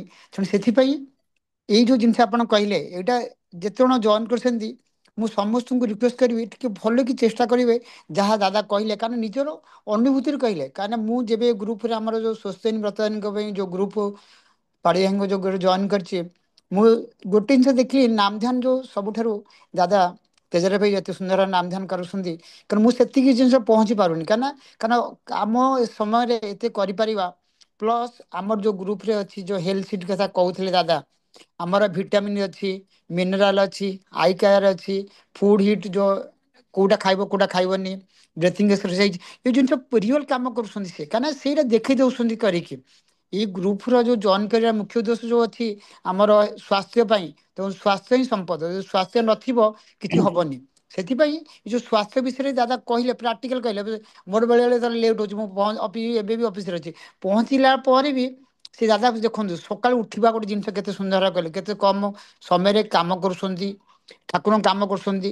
ଆଉ ଗୋଟେ ମୋ ନିଜ ଅନୁଭୂତିରେ ଏବେ ଖାଲି ଜଷ୍ଟ କହିଦଉଛି, ଆପଣ ଦେଖନ୍ତୁ ଯଦି ନାମ ଧ୍ୟାନ କରୁଥିବେ, ମୋର ଏପର୍ଯ୍ୟନ୍ତ ମୁଁ ଯୋଉ ଜିନିଷ ଆମର ଯୋଉ ଠାକୁର ପାଇଁ କରୁଥିବା ଯୋଉ ଘଣ୍ଟା 4 ଘଣ୍ଟା 5 ଘଣ୍ଟା ଆପଣ କାମ ଦେଖନ୍ତୁ, ଠିକ ନାମ ଧ୍ୟାନ କରି କରୁଥିବେ ସେଇଟା 1.5 ଘଣ୍ଟା 2 ଘଣ୍ଟା ଭିତରେ ହେଇଯିବ। ମୁଁ ରିଅଲି ଦେଖିଛି। କାରଣ ଆପଣ ଯେକୌଣସି କାମ କରନ୍ତୁ, ଯଦି ନାମ ଧ୍ୟାନ କରିକି ଯଦି କରୁଥିବେ, ସେ କାମଟା ଆପଣଙ୍କୁ 50% 20%ରୁ କମିଯିବ ଜିନିଷ। ସେଇଟା ବହୁତ ସୁନ୍ଦର ଜିନିଷ। ମୁଁ ଆଉ ବେଶୀ ସମୟ କିଛି ନ କହୁନି, ତେଣୁ ଏତେ ଦାଦା ଆପଣଙ୍କର ପରିବାର ପାଇଁ ମୁଁ ଠାକୁରଙ୍କ ପାଖରେ ପ୍ରାର୍ଥନା କରୁଛୁ। ଆମ ଗ୍ରୁପରେ ଆପଣ ଜଏନ୍ କରି ବହୁତ ସୁନ୍ଦର, ଆମେ ସମସ୍ତେ ଧନ୍ୟ ଆପଣଙ୍କୁ ପାଇକି। ଆପଣ ପରିବାର କାରେ ମଙ୍ଗଳ ପାଇଁ ମୁଁ ପ୍ରାର୍ଥନା କରୁଛି। ଜୟଗୁରୁ, ଜୟଗୁରୁ ଭାଇ। ଜୟ ଗୁରୁ ଭାଇ, ଜୟ ଗୁରୁ। ଜୟଗୁରୁ, ଜୟଗୁରୁ। ଏବେ ମୁଁ ଶଶୀ ଭାଇଙ୍କୁ ମୁଁ ରିକ୍ୱେଷ୍ଟ କରିବି, ଶଶୀ ଭାଇ ଗୋଟେ କୀର୍ତ୍ତନ କରିବେ। ଜୟ ଗୁରୁ। ଜୟ ଗୁରୁ।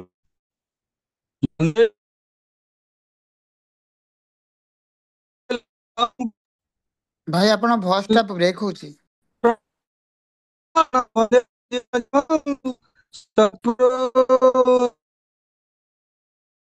কি আনন্দ পরমানন্দ পুরুষোত্তম লীলা অভিনব কি আনন্দ পরমানন্দ পুরুষোত্তম লীলা অভিনব পতিত পাবন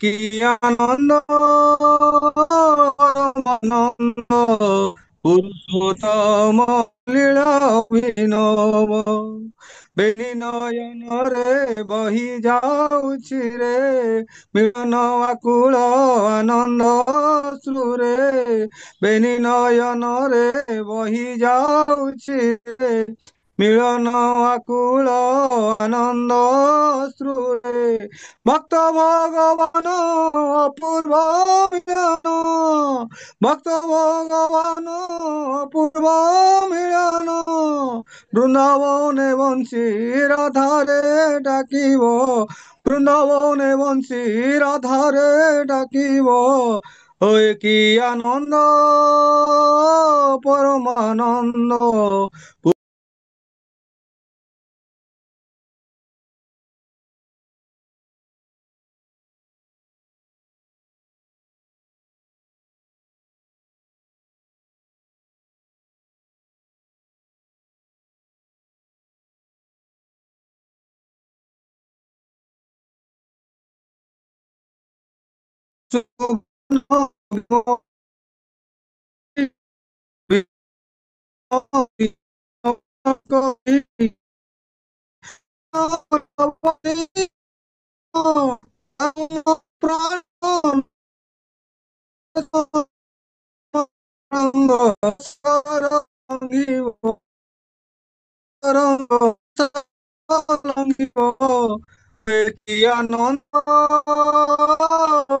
আনন্দ পুরুষোত্তম লীলা অভিনব কি আনন্দ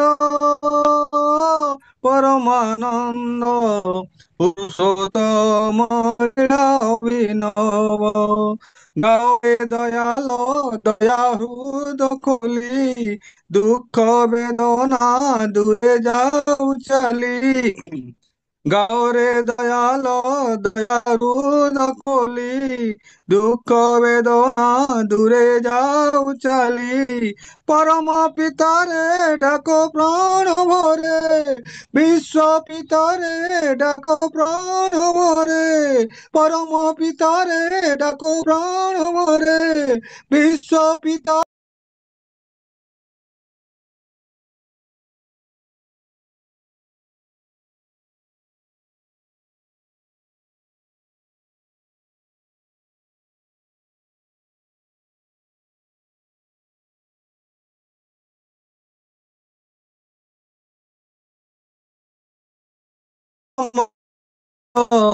পুরুষোত্তম লীলা অভিনব হে পতিত পাবন নর নারায়ণ হে পতিত পাবন নর নারায়ণ হে পতিত পাবন নর নারায়ণ হে প্রেম রূপে দিব্য আবির্ভাব হে প্রেমময় রূপে দিব্য আবির্ভাব হে প্রেমময় রূপে দিব্য আবির্ভাব কি আনন্দ পরমানন্দ পুরুষোত্তম লীলা অভিনব, কি আনন্দ পরমানন্দ পুরুষোত্তম লীলা অভিনব। ଜୟଗୁରୁ ଭାଇ ଜୟଗୁରୁ। ବହୁତ ସୁନ୍ଦର ଭାବରେ ଆପଣ ଏ କୀର୍ତ୍ତନଟା ପରିବେଷଣ କଲେ। ଏ କୀର୍ତ୍ତନ ନାମ ହିଁ ସବୁ କିଛି ଅଛି। ଆପଣ ଏ ଯେ କହିଲେ ଏକି ଆନନ୍ଦ, ଏଇ ଆନନ୍ଦ ହିଁ ଆପଣଙ୍କ ଭଜନ ସାର ମଝିରେ ମଝିରେ ଟିକେ ନେଟୱାର୍କ ଇସ୍ୟୁ ଥିଲା, ଟିକେ ଶୁଣିବାକୁ ଅସୁବିଧା ଥିଲା, କିନ୍ତୁ ଭାବରେ ସମସ୍ତେ ବୁଝିପାରିଥିବେ। ଜୟଗୁରୁ ଦାଦା, ମୁଁ ଆପଣଙ୍କ ଆପଣ ପରିବାର के लिए मंगल के लिए ଠାକୁରଙ୍କ ପାଖରେ ପ୍ରାର୍ଥନା କରୁଛୁ। ଜୟଗୁରୁ ଭାଇ ଜୟଗୁରୁ। ଅଭି ମୁଁ ବର୍ତ୍ତମାନ ଏବେ ବିଶ୍ୱନାଥ ଭାଇଙ୍କୁ ରିକ୍ୱେଷ୍ଟ କରିବି, ବିଶ୍ୱନାଥ ଭାଇ ଆପଣ ଏଇ ଆମର ଯୋଉ ନିଜ ପ୍ରଭୁଜୀକୁ କାବୁ କରିବାର ଯୋଉ ଅମୋଘ ଅସ୍ତ୍ର ନାମଧ୍ୟାନ ବିଷୟରେ ଆପଣ ଆଲୋଚନା ରଖିବେ 20 ମିନିଟ୍ के लिए, 20 ମିନିଟ୍ ପାଇଁ। ଜୟଗୁରୁ ଭାଇ। ଧନ୍ୟବାଦ। ଜୟ ଗୁରୁ। ମୋ ଭଏସ କ୍ଲିୟର ଅଛି?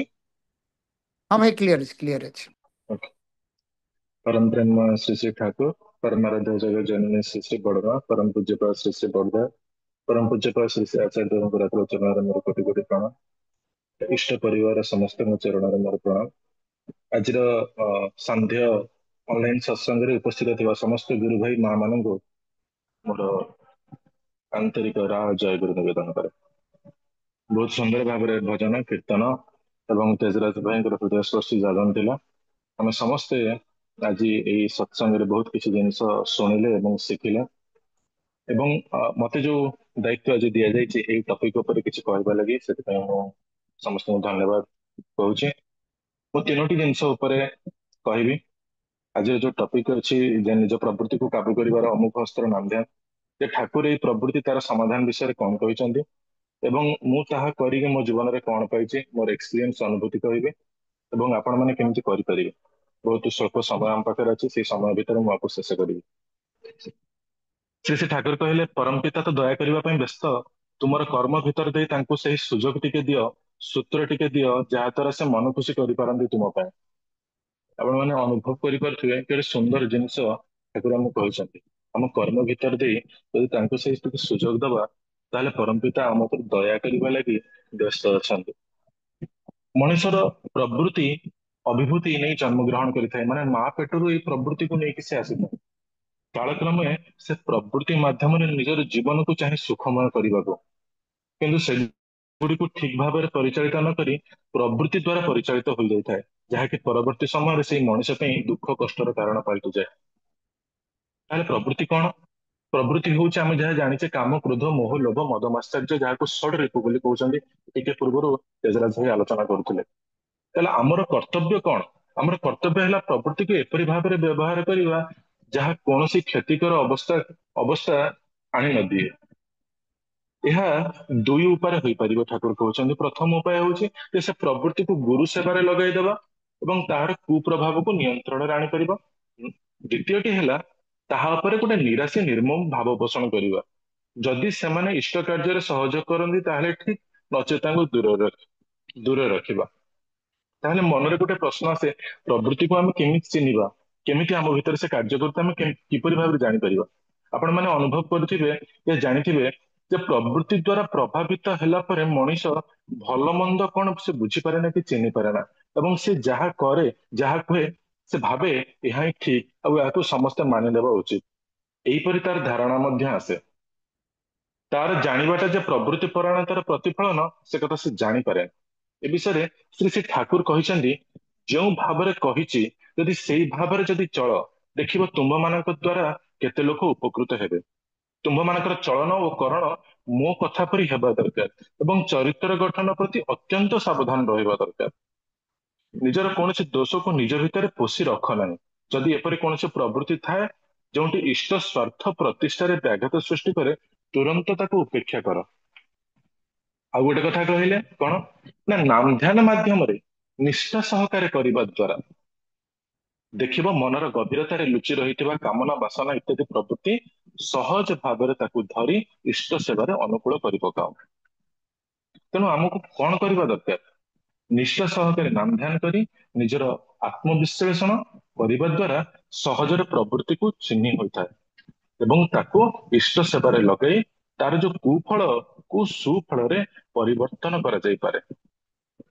ସେଥିପାଇଁ ଠାକୁର ସୁନ୍ଦର ଗୋଟେ ବାଣୀ ଦେଇଛନ୍ତି যে প্রবৃত্তি তোর যখন যেমন যেভাবে উঙ্কি মারু ইষ্ট স্বার্ଥ ପ୍ରତିଷ୍ଠା ଘୁରିଏ ଦେବି ତାର ସେ ଝଉଁ ସେଥି ସକାଶେ ସର୍ବଦା ଠାକୁରଙ୍କ ଆଦେଶକୁ ନିଜ ଭିତରେ ଚରିତ୍ରାୟିତ କରିନେବାକୁ ହେବ ଯେପରି କଥା ବ୍ୟବହାର ଚାଲି ଚଳନ ଆମର ନିଖୁଣ ହୋଇଯାଏ ନିଜର ଅଜାଣତରେ ବି ନିଜର ଚଳନ ଆଉ ବ୍ୟବହାର ଏମିତି ହବା ଦରକାର ଯେପରି ଆମର ନିଶ୍ୱାସ ପ୍ରଶ୍ୱାସ ଯେପରି ଚାଲିଛି ସେମିତି ସହଜ ଆଉ ସ୍ୱାଭାବିକ ହୋଇଯିବା ଦରକାର ଏପରି ହେଲେ ମଣିଷର ଚଳନି ନିର୍ଭୁଲ ତ ହୁଏ ଆଉ ଭୁଲ କରି ସଜାଡିବା ଅପେକ୍ଷା ଆଗରୁ ସେ ସତର୍କ ହୋଇଯାଏ ନିଜକୁ ଏବଂ ସେଥିରୁ ନିବୃତ୍ତ ରଖେ ଏହା ଠାକୁର କହିଛନ୍ତି ଆଉ ଆମକୁ ନାମଧାନ ମାଧ୍ୟମରେ ଏହା ଆମେ କରିପାରିବା ଏବେ ମୁଁ କହିବି ମୁଁ ନାମଧାନ କରିବା ଦ୍ୱାରା ଠାକୁରଙ୍କ ଦୀକ୍ଷା ଗ୍ରହଣ କରିବା ଦ୍ୱାରା ମୋ ଭିତରେ କଣ ପରିବର୍ତ୍ତନ ହୋଇଛି 2 ବର୍ଷ ପୂର୍ବରୁ ଠାକୁରଙ୍କ ଦୀକ୍ଷା ଗ୍ରହଣ କଲି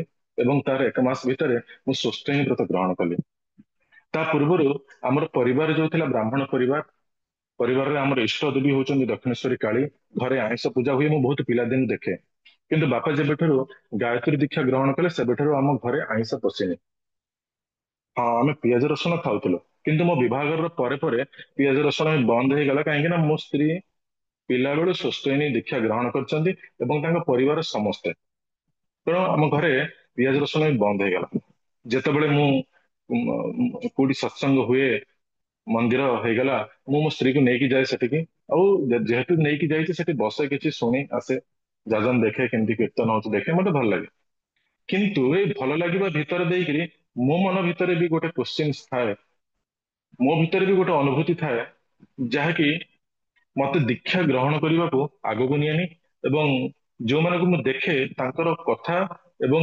ଚାଲିଚଳନ କଥା ଗୋଟେ ପ୍ରକାର ଚାଲିଚଳନ ଗୋଟେ ପ୍ରକାର ତେଣୁ ମୁଁ ସେ ପ୍ରତି ଏତେ ଆକୃଷ୍ଟ ହୋଇପାରେନି ଏବଂ ମତେ ଫୋର୍ସ କରାଯାଏ କି ଠାକୁରଙ୍କ ଦୀକ୍ଷା ଗ୍ରହଣ କରିବା ଲାଗି ମୋର ଏଇ ପାଷ୍ଟର ଯୋଉ ବ୍ୟାଡ ଏକ୍ସପିରିଏନ୍ସ ଥାଏ ମତେ ଠାକୁରଙ୍କ ପ୍ରତି ସେତିକି ଆକୃଷ୍ଟତା ଭାବ ଆସିପାରେନି ଏବଂ ବିବାହର ପରେ ପରେ ମୁଁ ଗାୟତ୍ରୀ ଦୀକ୍ଷା ନେଇଥିଲି ଏବଂ ଯେତେବେଳେ ନେଇଥିଲି ମୋର ଗୁରୁ ହଉଛନ୍ତି ପଣ୍ଡିତ ଶ୍ରୀରାମ ଶର୍ମା ଆଚାର୍ଯ୍ୟ ପିଲାବେଳୁ ବାପାଙ୍କ ସାଙ୍ଗରେ ମୁଁ ଗାୟତ୍ରୀ ଯଜ୍ଞ ହେରିକା ଯାଏ ଘରେ ଗାୟତ୍ରୀ ଜପ କରିବା ନବରାତ୍ରର ଅନୁଷ୍ଠାନ କରିବା ଏସବୁ ଜିନିଷ ମୁଁ ଦେଖିଛି ଏବଂ କରିଛି ତେଣୁ ମୋ ମନ ଭିତରେ ବି ଗୋଟେ ଜିନିଷ ଆସେ ଯଦି ମୁଁ ଗୁରୁ ଗ୍ରହଣ କରିଛି ତାହେଲେ ମୁଁ ଠାକୁରଙ୍କୁ ଫେର କାହିଁ ଗ୍ରହଣ କରିବି ଫେର ଅଲଗା ଗୁରୁଙ୍କୁ ଗ୍ରହଣ କାହିଁ କରିବି ସମସ୍ତେ ତ କହୁଛନ୍ତି ଗୁରୁ ଗୋଟିଏ ଭଗବାନ ତ ଗୋଟିଏ ଈଶ୍ୱର ତ ଗୋଟିଏ ମୋ ମନ ଭିତରେ କ୍ୱେଶ୍ଚିନ୍ ଆସେ କିନ୍ତୁ ଏଇ କ୍ୱେଶ୍ଚିନ୍ ର ଉତ୍ତର ଯୋଉମାନଙ୍କୁ ପଚାରେ ସେମାନେ ଯୋଉ ଉତ୍ତର ଦିଅନ୍ତି ସେଇ ଉତ୍ତର ମତେ ସାଟିସ୍ଫାଏଡ କରିପାରେନି ତେଣୁ ଇଏ ବିଭାଗର ବହୁତ ବର୍ଷ ପର୍ଯ୍ୟନ୍ତ ବି ମୁଁ ଠାକୁରଙ୍କ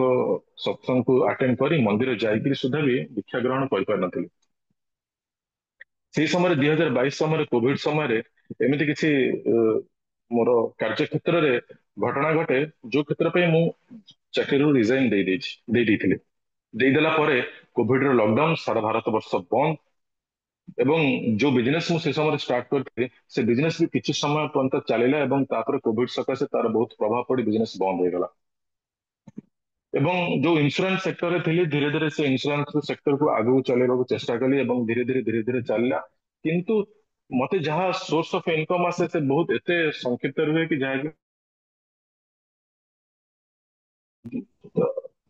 କଷ୍ଟ ଫିଲ୍ ହୁଏ ସେଇ ସମୟରେ ଯେତେବେଳେ ମାନେ ଗୋଟେ ଜିନିଷ ଦେଖିଥିବେ ବ୍ରାହ୍ମଣ ପରିବାରରେ ମୁଁ ଗୋଟେ ଜିନିଷ ଫିଲ୍ କରେ ଯେ କି ଅହଙ୍କାର ଆଉ କ୍ରୋଧଟା ଗୋଟେ ଆସେ ସ୍ୱତଃ ପ୍ରଭୃତ ଭାବରେ ମୁଁ ଏଟା ଜାଣିନି ଏଟା ମୋ ପରିବାରରେ ମୁଁ ଦେଖିଛି ଜେଜେ ବହୁତ ରାଗିଥିଲେ ଏବଂ ମୋ ଭିତରେ ଗୋଟେ କ୍ରୋଧର ଭାବନାଟା ବି ବହୁତ ଥିଲା ଅହଙ୍କାର ବି ଥିଲା ଯେ ମୁଁ ବ୍ରାହ୍ମଣ ପରିବାରର ଆମେ ଏମିତି ଏମିତି ବୋଲି ଗୋଟେ ଥାଏ ଗୋଟେ ନିଜ ଭିତରେ ଗୋଟେ କୋଉ ନା କୋଉଠି ଗୋଟେ ଲୁଚିକି ଥାଏ ସେଟା ବାହାରେ କୌଣସି ନା କୌଣସି ଜାଗାରେ ଘର ଭିତରେ ଡିଷ୍ଟର୍ବାନ୍ସେସ୍ ହବା ଆରମ୍ଭ ହେଇଗଲା ବହୁତ ସାରା ଜିନିଷ ହୁଏ ଯୋଉଟା ସାଇଲେଣ୍ଟଲି ସେ ଜିନିଷଟା ଚାଲେ ଭିତରେ ମୋ ଭିତରେ ବି ମୋ ପରିବାର ଭିତରେ ବି ସେ ଜିନିଷ ଚାଲିଥିଲା ଆଉ ମୁଁ ସେ ଜିନିଷକୁ ନେଇକି ବହୁତ କଷ୍ଟ ବି ଅନୁଭବ କରୁଥିଲି ବେଳେ ବେଳେ ରାତ୍ରି ଯାକ ନିଦ ବି ହୁଏନି ଗୋଟେ ସମୟ ଆସିଥିଲା 2023 ଶ୍ରାବଣ ମାସର ସମୟ ଥିଲା ମୋ ସ୍ତ୍ରୀ ମତେ ଗୋଟେ କଥା କହିଲା ମୁଁ ଜୀବନରେ ତୁମକୁ ଆଉ କିଛି ମାଗିବିନି ଗୋଟିଏ ଜିନିଷ ମାଗୁଛି ତମ ଠାକୁରଙ୍କୁ ଦୀକ୍ଷା ନିଅ ମୁଁ ଆଉ କୌଣସି କ୍ୱେଶ୍ଚିନ ବି କରିନଥିଲି ଏବଂ ଯାଇକିରି ଆମର ଯଦି ଲୋକାଲ ଲିତିକ ଅଛନ୍ତି ତାଙ୍କଠାରୁ ମୁଁ ଦୀକ୍ଷା ଗ୍ରହଣ କରିଥିଲି ସନ୍ଧ୍ୟାବେଳେ ଚାଲ ଦୀକ୍ଷା ଗ୍ରହଣ କରିବା ପରେ ବି ମୋ ମନ ଭିତରେ ଏଇ ଡାଉଟ ଏଇ କ୍ୱେଶ୍ଚିନ ନେଇକି ମୁଁ ତ ଗୁରୁ ଗ୍ରହଣ କରିଥିଲି ଏବେ ଆଉ ଜଣେ ଗୁରୁ ଗ୍ରହଣ କଲି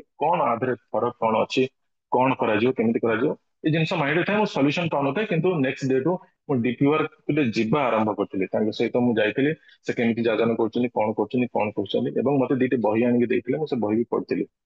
ଆଗରୁ ମୁଁ ଯେତେବେଳେ ଗାୟତ୍ରୀ ଦୀକ୍ଷା ଗ୍ରହଣ କରିଥିଲି ସେତେବେଳେ ପଣ୍ଡିତ ଶ୍ରୀରାମ ଶର୍ମା ଆଚାର୍ଯ୍ୟଙ୍କର ବହୁତ ସାହିତ୍ୟ ଆସେ, ମୁଁ ସେ ସାହିତ୍ୟକୁ ପଢେ। ସେତେବେଳେ ଗୁରୁଦେବ ଗୋଟେ କଥା କହିଛନ୍ତି, ମତେ ଯଦି ପାଇବାକୁ ଚାହୁଁଛ ତାହେଲେ ମୋ ସାହିତ୍ୟକୁ ପଢ। ସେଇ ଅଭ୍ୟାସଟା ମୋର ଥିଲା। ଯୁଗ ଶକ୍ତି ଗାୟତ୍ରୀ ପତ୍ରିକା ନାମରେ ମାସିକା ପତ୍ରିକା ଆସେ, ଏବେ ଅଖଣ୍ଡ ଜ୍ୟୋତି ହେଇଯାଇଛି, ମୁଁ ପଢୁଥିଲି। ଏବଂ ଯେତେବେଳେ ମୁଁ ଦୀକ୍ଷା ଗ୍ରହଣ କଲି ସେତେବେଳେ ମୁଁ ଜାଣିବାକୁ ପାଇଲି ଯେ ଉର୍ଜନା ଆସୁଥିଲା ତ, କିନ୍ତୁ ମୁଁ ତାକୁ କେବେ ପଢିନି। ତାପରେ ପଢିବା ଷ୍ଟାର୍ଟ କଲି। ଯେତେବେଳେ ପଢିଲି ସେତେବେଳେ ଦେଖିଲି ଗୋଟେ ସାମଞ୍ଜସ୍ୟ, ଯେ ଶ୍ରୀରାମ ଶର୍ମା ଆଚାର୍ଯ୍ୟ ଯାହା ଲେଖିଛନ୍ତି ଏବଂ ଠାକୁର ଯାହା କହିଛନ୍ତି, ଯାହା ପତ୍ରିକାରେ ଆସୁଛି, ତା ଭିତରେ କୌଣସି ଫରକ ନାହିଁ, ଏକା ଲାଗେ ମତେ। ଯେତେବେଳେ ଏକା ଏକା ଲାଗିଲା ସେତେବେଳେ ମତେ ଠାକୁରଙ୍କ ପ୍ରତି ଧୀରେ ଧୀରେ ଆଗ୍ରହ ଆସିବା ଆରମ୍ଭ ହେଇଗଲା। ସେଇ ସମୟରେ ଗୋଟେ ଘଟଣାଟେ ଘଟିଲା। ମୁଁ ଭୁବନେଶ୍ୱରରୁ ରିଟର୍ଣ କରୁଛି ଘରକୁ, ସେଠି ପାଖରେ ଗୋଟେ କାର୍ଯ୍ୟ ବ୍ରିଜ ଗୋଟେ ଅଛି, ଛୋଟ ବ୍ରିଜ, ଯିଏ ଯୋଉ ଭାଇ ଭଉଣୀ ମାନେ ପୋଷଣ ପାଉଛନ୍ତି ମୋ ଦ୍ୱାରା ସେମାନେ ଜାଣିପାରିବେ ଲୋକାଲରେ।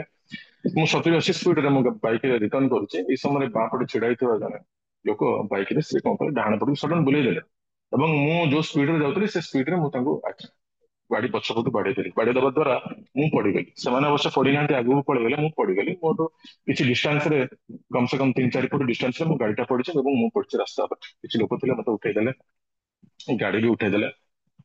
ସେଇ ସମୟ ପରବର୍ତ୍ତୀ ସମୟରେ ମୁଁ ଯେତେବେଳେ ସେ ଗାଡିକି ନିଏ ସଜାଡିବା ଲାଗି, ସେ ଗାଡିରେ ପାଖାପାଖି ନିୟର ଆବାଉଟ 10,000 ପ୍ଲସ ଗାଡିରେ ଖର୍ଚ୍ଚ ହୁଏ। ତାମାନେ ଆପଣ ଚିନ୍ତା କରିପାରୁଥିବେ ସେ ଗାଡି କେତେ ଜୋରେ ମାଡ ହେଇକି ପଡିଛି।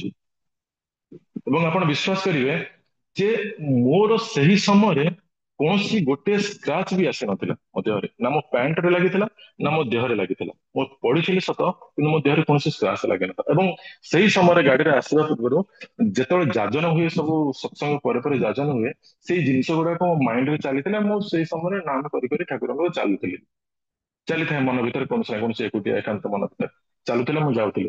ଯେତେବେଳେ ଇଏ ଘଟଣା ଘଟିଲା ଏବଂ ମୁଁ ଆସି ଘରେ ଦେଖିଲି, କହିଲି ଯେ ଦେଖ ଏଇ ଜିନିଷଟା ମୋ ପାଖରେ ଘଟିଗଲା। ଆଗରୁ ବି ବହୁତ ଥର ପଡିଛି, ବହୁତ ଆଘାତ ଲାଗିଛି, କିନ୍ତୁ ଏଥର କାହିଁ ଲାଗିଲାନି? ତାମାନେ କୌଣସି ନା କୌଣସି ବ୍ୟାକଗ୍ରାଉଣ୍ଡରେ ଏ ସପୋର୍ଟ ଚାଲୁଛି ମୋ ଭିତରେ, ଯୋଉଟା କି ମତେ ସେ ସିଚୁଏସନକୁ ଆଣିବାକୁ ଦେଲାନି। ତାପରେ ମୋର ଠାକୁରଙ୍କ ପ୍ରତି ଧୀରେ ଧୀରେ ବିଶ୍ୱାସ ଏବଂ ଭାବନାଟା ବଢିଗଲା। ମନ କୋଉଠି ନା କୌଣସି ଜାଗାରେ ଖୋଜୁଥିଲା ଯେ ମୁଁ ସାଧନା, ସମସ୍ତେ କହୁଛନ୍ତି ଦୀକ୍ଷା ନେବା ଦକ୍ଷ ହେବା ଲାଗି, ତାହେଲେ ମୋ ଭିତରେ ଦକ୍ଷତା ବୃଦ୍ଧି କେମିତି ହବ? ତାହେଲେ ଯେ ସାଧନାର ବାଟଟା କଣ? ଖୋଜି ଚାଲିଥିଲି। ଏଇ ସମୟରେ କୌଣସି ନା କୌଣସି ମାଧ୍ୟମରେ ପାଢୀ ଭାଇଙ୍କ ସହିତ ସହଯୋଗ ଯୋଗାଯୋଗ ହୁଏ ଏବଂ ତାଙ୍କ ମାଧ୍ୟମରେ ଏ ସାଧନାର ବାଟଟା, ମାର୍ଗଟା ସେ ମତେ ବତେଇଦେଲେ ଏବଂ ନାମ ଧ୍ୟାନ କରିବା ଆରମ୍ଭ କଲି। ନାମ ଧ୍ୟାନ ତ ଆଗରୁ 5 ମିନିଟ କରୁଥିଲି, ଏବେ କିନ୍ତୁ ଯେତେବେଳଠୁ ମୁଁ ତାଙ୍କର ଗାଇଡାନ୍ସ ରେ ଚାଲୁଛି ସେତେବେଳଠୁ ମୁଁ ନାମ ଧ୍ୟାନ ପ୍ରତ୍ୟେକ ଦିନ 4:30ରେ ମୁଁ ଉଠୁଛି ଏବଂ ନାମ ଧ୍ୟାନ କରୁଛି। ଏବଂ ସକାଳ ସମୟଟା ମତେ ଠିକ ହଉଛି ନାମ ଧ୍ୟାନକୁ ବଢେଇବା ଲାଗି। ଧୀରେ ଧୀରେ ମୁଁ ନାମ ଧ୍ୟାନକୁ 5 ମିନିଟରୁ ନେଇକରି 60 ମିନିଟ ପର୍ଯ୍ୟନ୍ତ ନାମ ଧ୍ୟାନକୁ ବଢେଇ ପାରିଲି। ଏବେ କଣ୍ଟିନ୍ୟୁଅସଲି ଚେଷ୍ଟା କରୁଛି ତାକୁ 90 ମିନିଟ ପର୍ଯ୍ୟନ୍ତ କରିବା ଲାଗି। ନାମ ଧ୍ୟାନ କରିବା ଦ୍ୱାରା ଘରେ ଯୋଉ ଜିନିଷ ଚାଲୁଥିଲା, ଯୋଉ ଜିନିଷ ଛୋଟ ମୋଟ କଳହ ଚାଲୁଥିଲା, ଡିଷ୍ଟର୍ବାନ୍ସେସ୍ ଚାଲୁଥିଲା, ସେ ଧୀରେ ଧୀରେ ସଲ୍ୟୁସନ ହେବା ଷ୍ଟାର୍ଟ ହେଲା। ମୋ କ୍ରୋଧକୁ ମୁଁ ବହୁତ ଭାବରେ କଣ୍ଟ୍ରୋଲ କରିବା ଆରମ୍ଭ କରିଦେଲି। କ୍ରୋଧ ଅଟୋମେଟିକାଲି ସେ କେମିତି କଣ୍ଟ୍ରୋଲ ହେଇଗଲା ମୁଁ ବୁଝିପାରୁନି, ଧୀରେ ଧୀରେ କଣ୍ଟ୍ରୋଲ ହେଲା। ବୁଝିବା ଷ୍ଟାର୍ଟ ହେଲା, ପରସ୍ପର ଭିତରେ ଅଣ୍ଡରଷ୍ଟାଣ୍ଡିଂ ହେବା ଷ୍ଟାର୍ଟ ହେଲା। ଆଉ ଗୋଟେ ଜିନିଷ ଏଇ ସତ୍ସଙ୍ଗ ଜଗତ ଭିତରେ ମୁଁ ଅନୁଭବ କରିଛି, ମାନେ ପରସ୍ପରର ଯେତେକ ଖରାପ ଜିନିଷକୁ ଡିସ୍କସନ କରିବା, ତା ଭିତରେ ଏଇଟା ନାହିଁ, ତା ଭିତରେ ସେଇଟା ନାହିଁ, ତା ଭିତରେ ବି ମୁଁ କିଛି ଦିନ ପଡି ଯାଇଥିଲି। ଏବଂ ପାଢୀ ଭାଇଙ୍କ ଯୋଗାଯୋଗରେ ଆସିବା ଦ୍ୱାରା, ନାମ ଧ୍ୟାନ କରିବା ଦ୍ୱାରା ମୁଁ ସେଇ ଜିନିଷକୁ ଅନୁଭବ କରିପାରିଲି। କାହାର ମୁଁ ଦୋଷ ଦେଖିବାକୁ ଯିବି? ସେଇ ଦୋଷ ଦେଖିବା ଦ୍ୱାରା ତ ମୋ ଭିତରେ ସେଇ ଦୋଷ ପ୍ରବୃତ୍ତି, ସେଇ ଜିନିଷ ଆରମ୍ଭ ହେଇଯିବ। ତେଣୁ ମୁଁ ସେ ଦୋଷ ଦେଖିବା ବନ୍ଦ କରିବା ଆରମ୍ଭ କରିଦେଲି। ଦୋଷ ଦେଖେନି, କଣ ମୁଁ କରିପାରିବି ସେ ଜିନିଷ ଉପରେ କଲି। ଯାଜନ ମୁଁ କାହାକୁ ଦିପଦ କହିପାରୁନଥିଲି, ଆଜିର ସମୟରେ ନାମ ଧ୍ୟାନ କରିବା ଦ୍ୱାରା ମୁଁ ଯାଜନ କରିପାରୁଛି ଏବଂ ମୁଁ ଗ୍ରୁପରେ ପୋଷଣ ଦେଉଥିବା ଗୁରୁ ଭାଇ ମାନଙ୍କ ଭିତରେ 4 ଜଣ ଅଛନ୍ତି ଏବଂ ବହୁତ ଶୀଘ୍ର ଅନ୍ୟମାନେ ବି ଆସିବା ଏଥିରେ ଆରମ୍ଭ ବି କରିବେ। ତାଙ୍କୁ ଗ୍ରୁପ ଭିତରେ ମୁଁ ଇନକ୍ଲୁଡ କରିବି। ଏ ଜିନିଷ କେବଳ ହେଇପାରୁଛି ନାମ ଧ୍ୟାନ ଯୋଗୁଁ। ତେଣୁ ନାମ ଧ୍ୟାନ କରିବା ନିହାତି ଜରୁରୀ। ଆଉ ଯୋଉ 5ଟି କଥା କହିଲେ ଠାକୁର, ଯଜନ ଯାଜନ ଇଷ୍ଟବୃତ୍ତି ସୁସ୍ଥ ସଦାଚାର, ଏଇ ଯୋଉ 5ଟି ନୀତି ଅଛି, ଏ ନାମ ଧ୍ୟାନ ହଉଛି ତାର ଚାବିକାଠି। ମୁଁ ଯାହା ବୁଝେ, ନାମ ଧ୍ୟାନ କରିବା ଦ୍ୱାରା ଆମକୁ ବଳ ମିଳେ ଏ ସବୁ ଜିନିଷ କରିବା ଲାଗି। ରାତିରେ ଯେତେ ସମୟରେ ବି ଅଫିସରୁ ରିଟର୍ନ କଲା ପରେ ବି, ନାଇଁ ଆଜି ଯଜନ କରିବାର ଅଛି, ଆଜି ନାମ ଧ୍ୟାନ ଆଉ ଯାହା ବାକି ରହିଛି ତାକୁ କରିବାର ଅଛି, ଯାଜନ କରିବାର ଅଛି। ଏବଂ ଇଷ୍ଟବୃତ୍ତିକୁ ମୁଁ ଟଙ୍କାଟାରୁ ଆରମ୍ଭ କରିଥିଲି, ଏବେ ଧୀରେ ଧୀରେ ମୁଁ ଇଷ୍ଟବୃତ୍ତିକୁ 4 ଥର ବଦଳେଇ ସାରିଲିଣି। କାରଣ ନାମ ଧ୍ୟାନ ଦ୍ୱାରା ସେ ଜିନିଷ ଅନୁଭୂତି ନିଜ ଭିତରେ ଆସୁଛି। ଗୋଟେ ଛୋଟ ଉଦାହରଣଟେ ଦେବି। କିଛି ଜିନିଷ ପାଇଁ ମୁଁ ମନ ଡିଷ୍ଟର୍ବ ଥିଲା ଏବଂ ଜଣଙ୍କର ଫଙ୍କସନ ଥାଏ, ମତେ ଡାକିଥାନ୍ତି, ମୁଁ ସେ ଜାଗାରେ ଯାଇଛି। ଜଣେ ଭାଇଟେ ପରସୁଥାନ୍ତି, ସେ କିଛି ଏମିତି ପରସି ଦେଲେ ଯୋଉଟା କି ସେଟା ଟିକେ ମତେ ଅବାଗିଆ ଲାଗିଲା ଏବଂ ମୁଁ ସାଙ୍ଗେ ସାଙ୍ଗେ କହିଦେଲି। କହି ତ ଦେଲି, କହିଦେବା ପରବର୍ତ୍ତୀ ମୁହୂର୍ତ୍ତରେ ମତେ ସେ ଜିନିଷ ଅନୁଭବ ଲାଗିଲା ଯେ ମତେ ଏଇଟା କହିବାଟା ଉଚିତ ନଥିଲା ଏବଂ ମୁଁ ତାଙ୍କୁ ଯାଇକିରି କହିଲି, ଭାଇ ଖରାପ ଭାବିବନି, ମୁଁ କିଛି କହିଦେଇଛି, ଆସିଲି।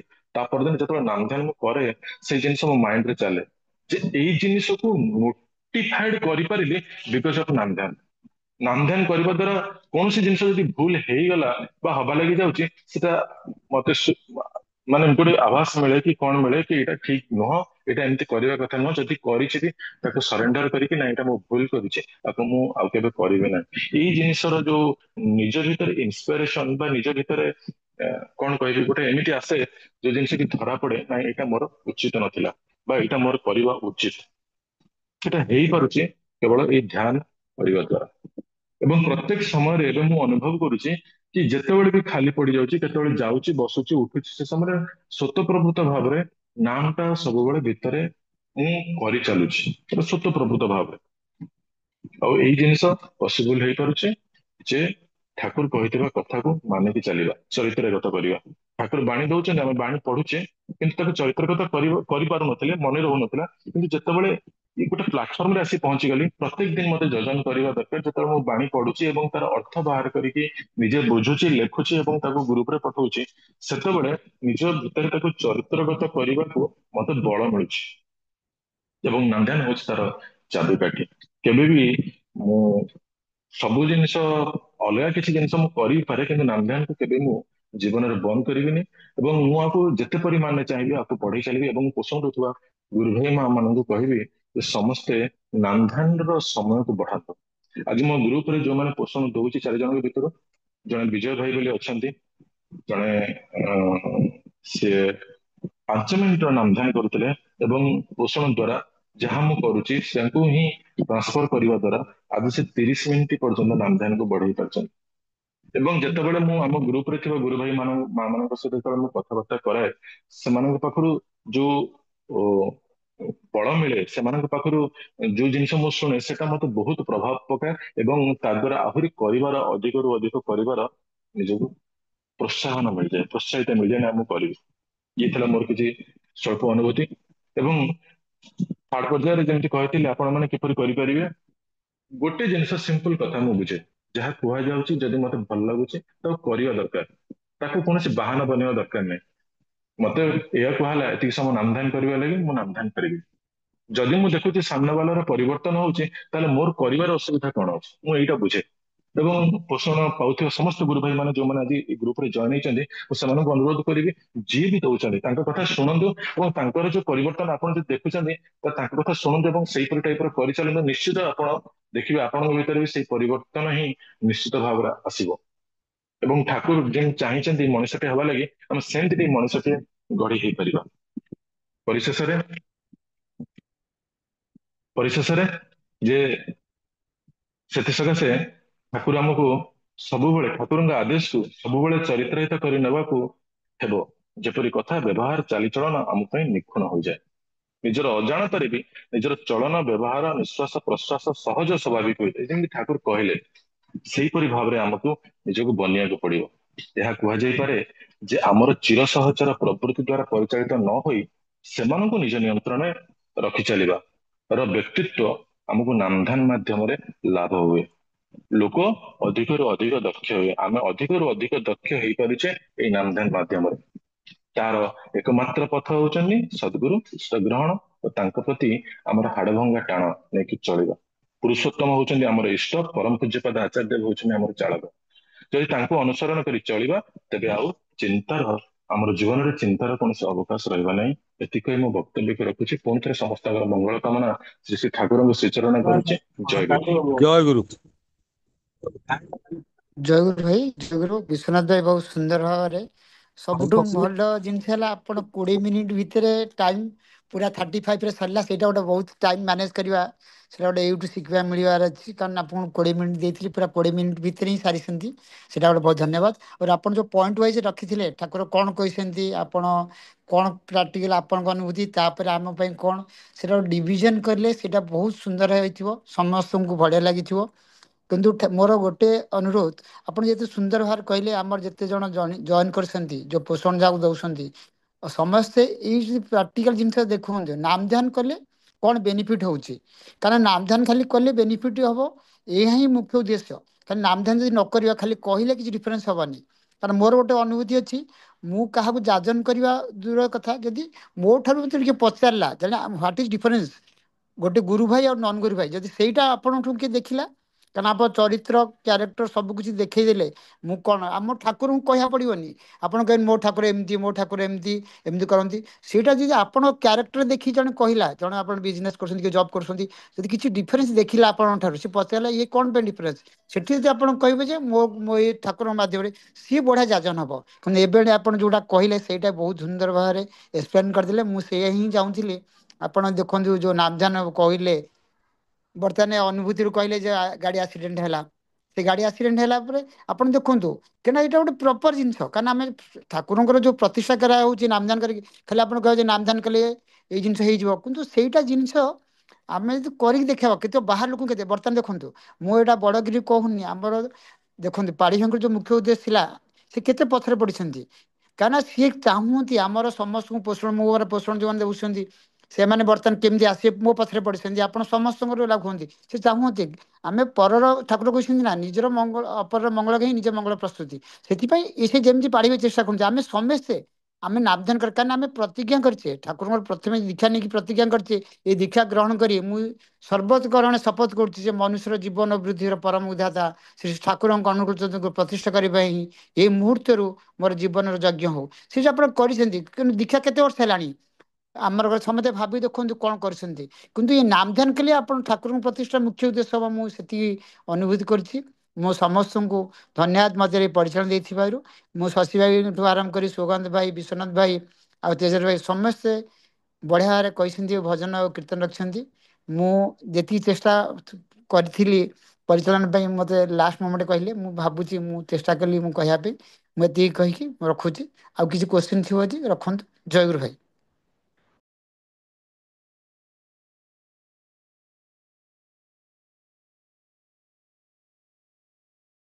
ଦେବଦେବ କୋଶ୍ଚିନ୍ ଆନ୍ସର କିଛି ରଖିହବ କି? ଟାଇମ୍ ତ ହେଲାଣି। ଆଜ୍ଞା ଜୟଗୁରୁ। ନାଇଁ ଟିକେ କ୍ୱେଶ୍ଚନ୍ ଆନ୍ସର ଯଦି କାହାର ଥାଏ ତାହେଲେ ଅନୁରୋଧ କରୁଛି, ତାହେଲେ ସେମାନେ ଯଦି ରଖିବେ, ନହେଲେ କରିବେ ଆଉ। ହଁ ଭାଇ ଭାଇ ଜୟଗୁରୁ। କାହାର ଅଛି କି ଆଜ୍ଞା? ଯଦି କିଛି ପ୍ରଶ୍ନ ଥାଏ କାହାରି?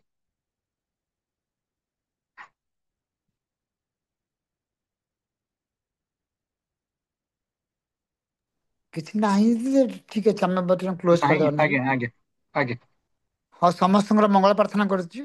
ଏଇ ଯେମିତି ଆମର ଏଇ ସବୁ ପୋଷଣ ଦେଉଥିବା ଭାଇମାନଙ୍କର ସମସ୍ତଙ୍କର ମଙ୍ଗଳ ହଉ।